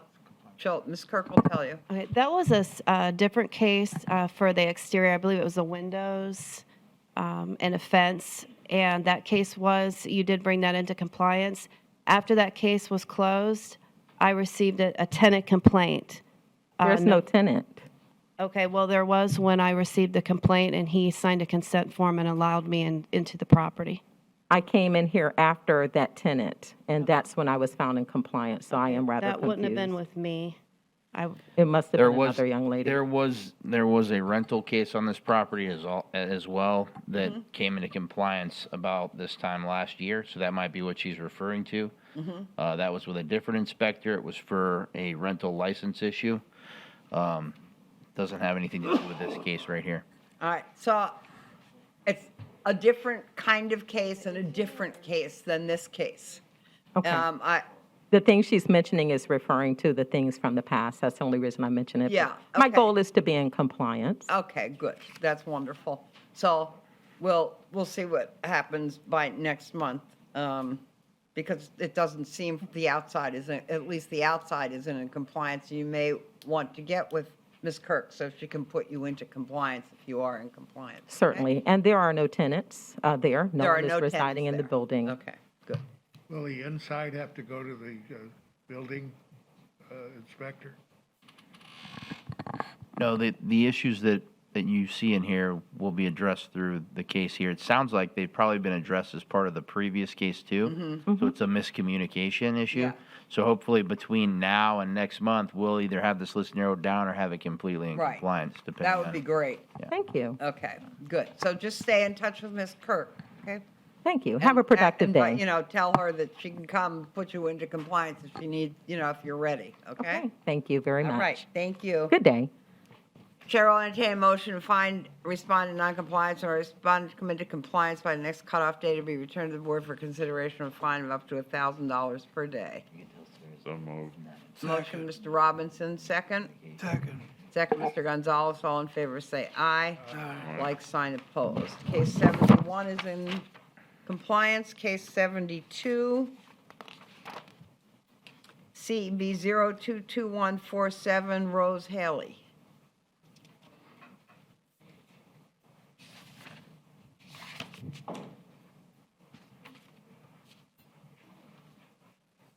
Good morning.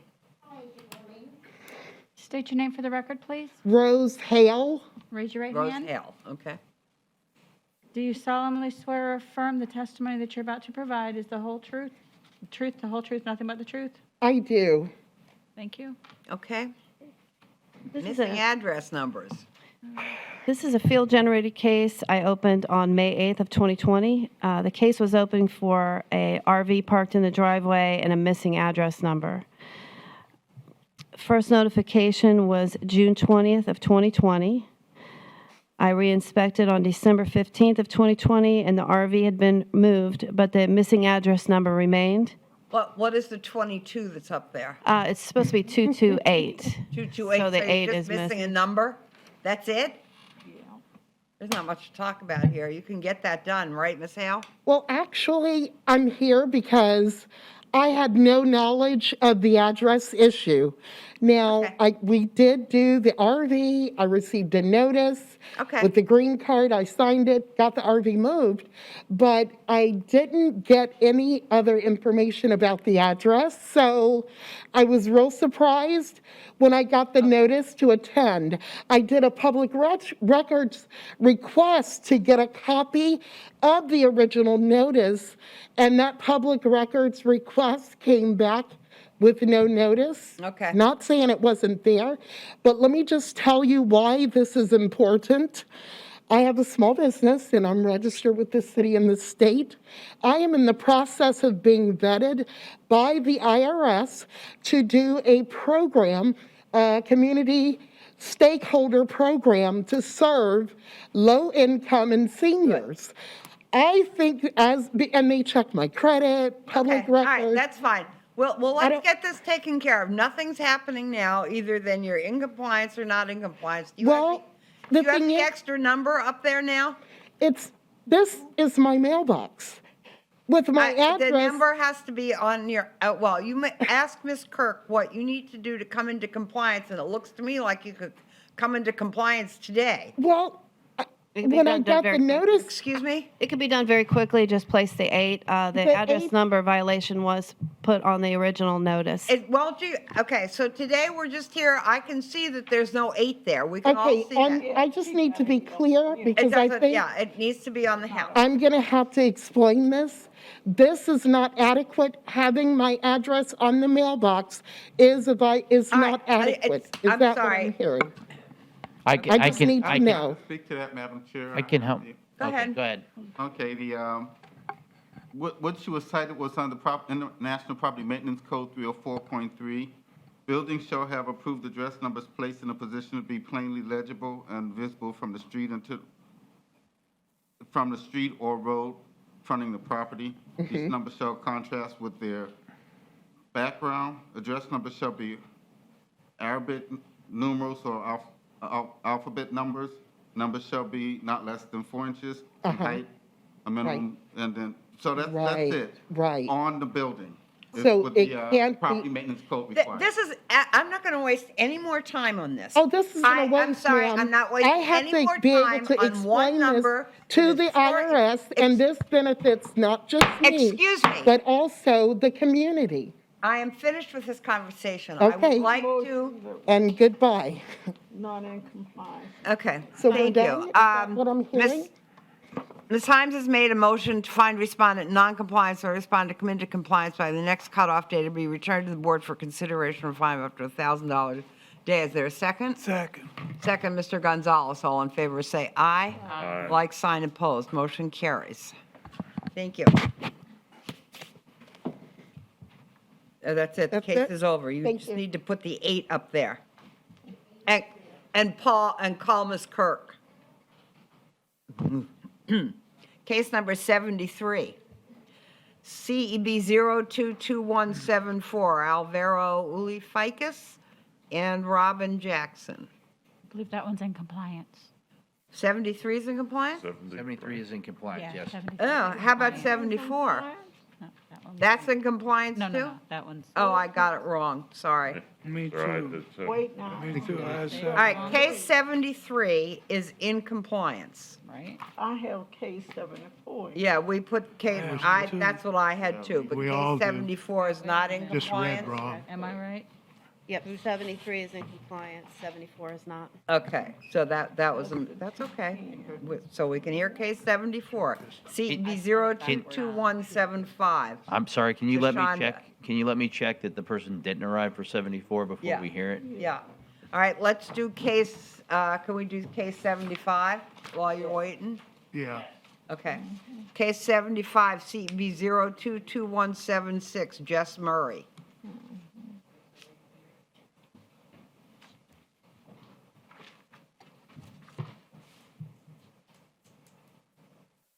Good morning. Good morning. Evening. Yeah. Okay.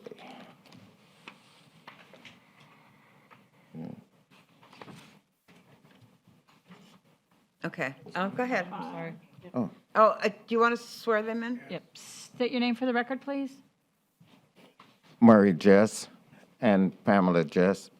Yeah, Raise your right So hand. your last name is Jess? correct. Okay, got it. I get misfound all the time. Yeah. Sorry about that. Okay. Raise your right hand. Are you going to testify too? No? Okay. Do you solemnly swear or affirm the testimony about to provide is the truth, the whole truth, and nothing but the truth? Yes. Thank you. Okay, this is a field-generated case I opened on May 22nd of 2020. Initially, it was for a damaged fence, outside storage, trash, and debris. Upon further investigation, I determined that the front entrance had been altered and there are no permits on file. First notification was June 12th of 2020. I re-inspected the property yesterday, February 10th, 2021. Most of the violations have been corrected, the trash, outside storage, fence. However, the front entrance is still altered and there's still no permit applied for. I spoke with the property owner yesterday and explained to him the violations. So I'm requesting a finding of noncompliance and compliance by the next cutoff. Okay. All right, you understand why we're here today? Yes, I do. Either you're in compliance or you're not in compliance, Yes. and evidently you need a permit. Yes, You did ma'am. the other stuff, but you need a permit, so, that's all. I thought I had a permit, but I went to the wrong department and paid money next door to the permit place. And I spoke with the inspector yesterday, and I told her that I spoke with somebody else in her department who had taken over for her. But after reviewing the sheet, I went to the wrong department. Oh, I'm sorry, and they took your money? Yes. And so I will get it. Good. Get everything done. Okay. And I'll go down today and get a permit.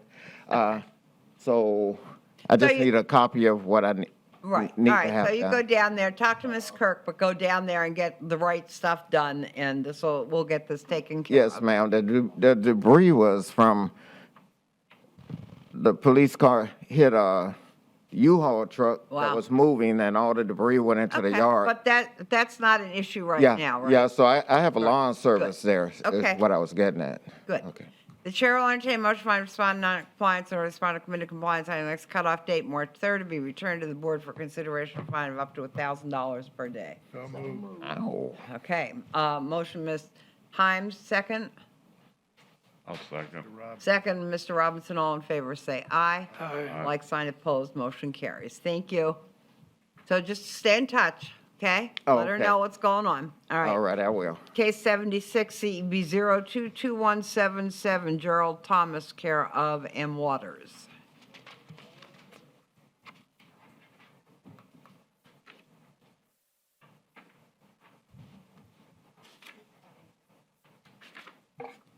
Yeah?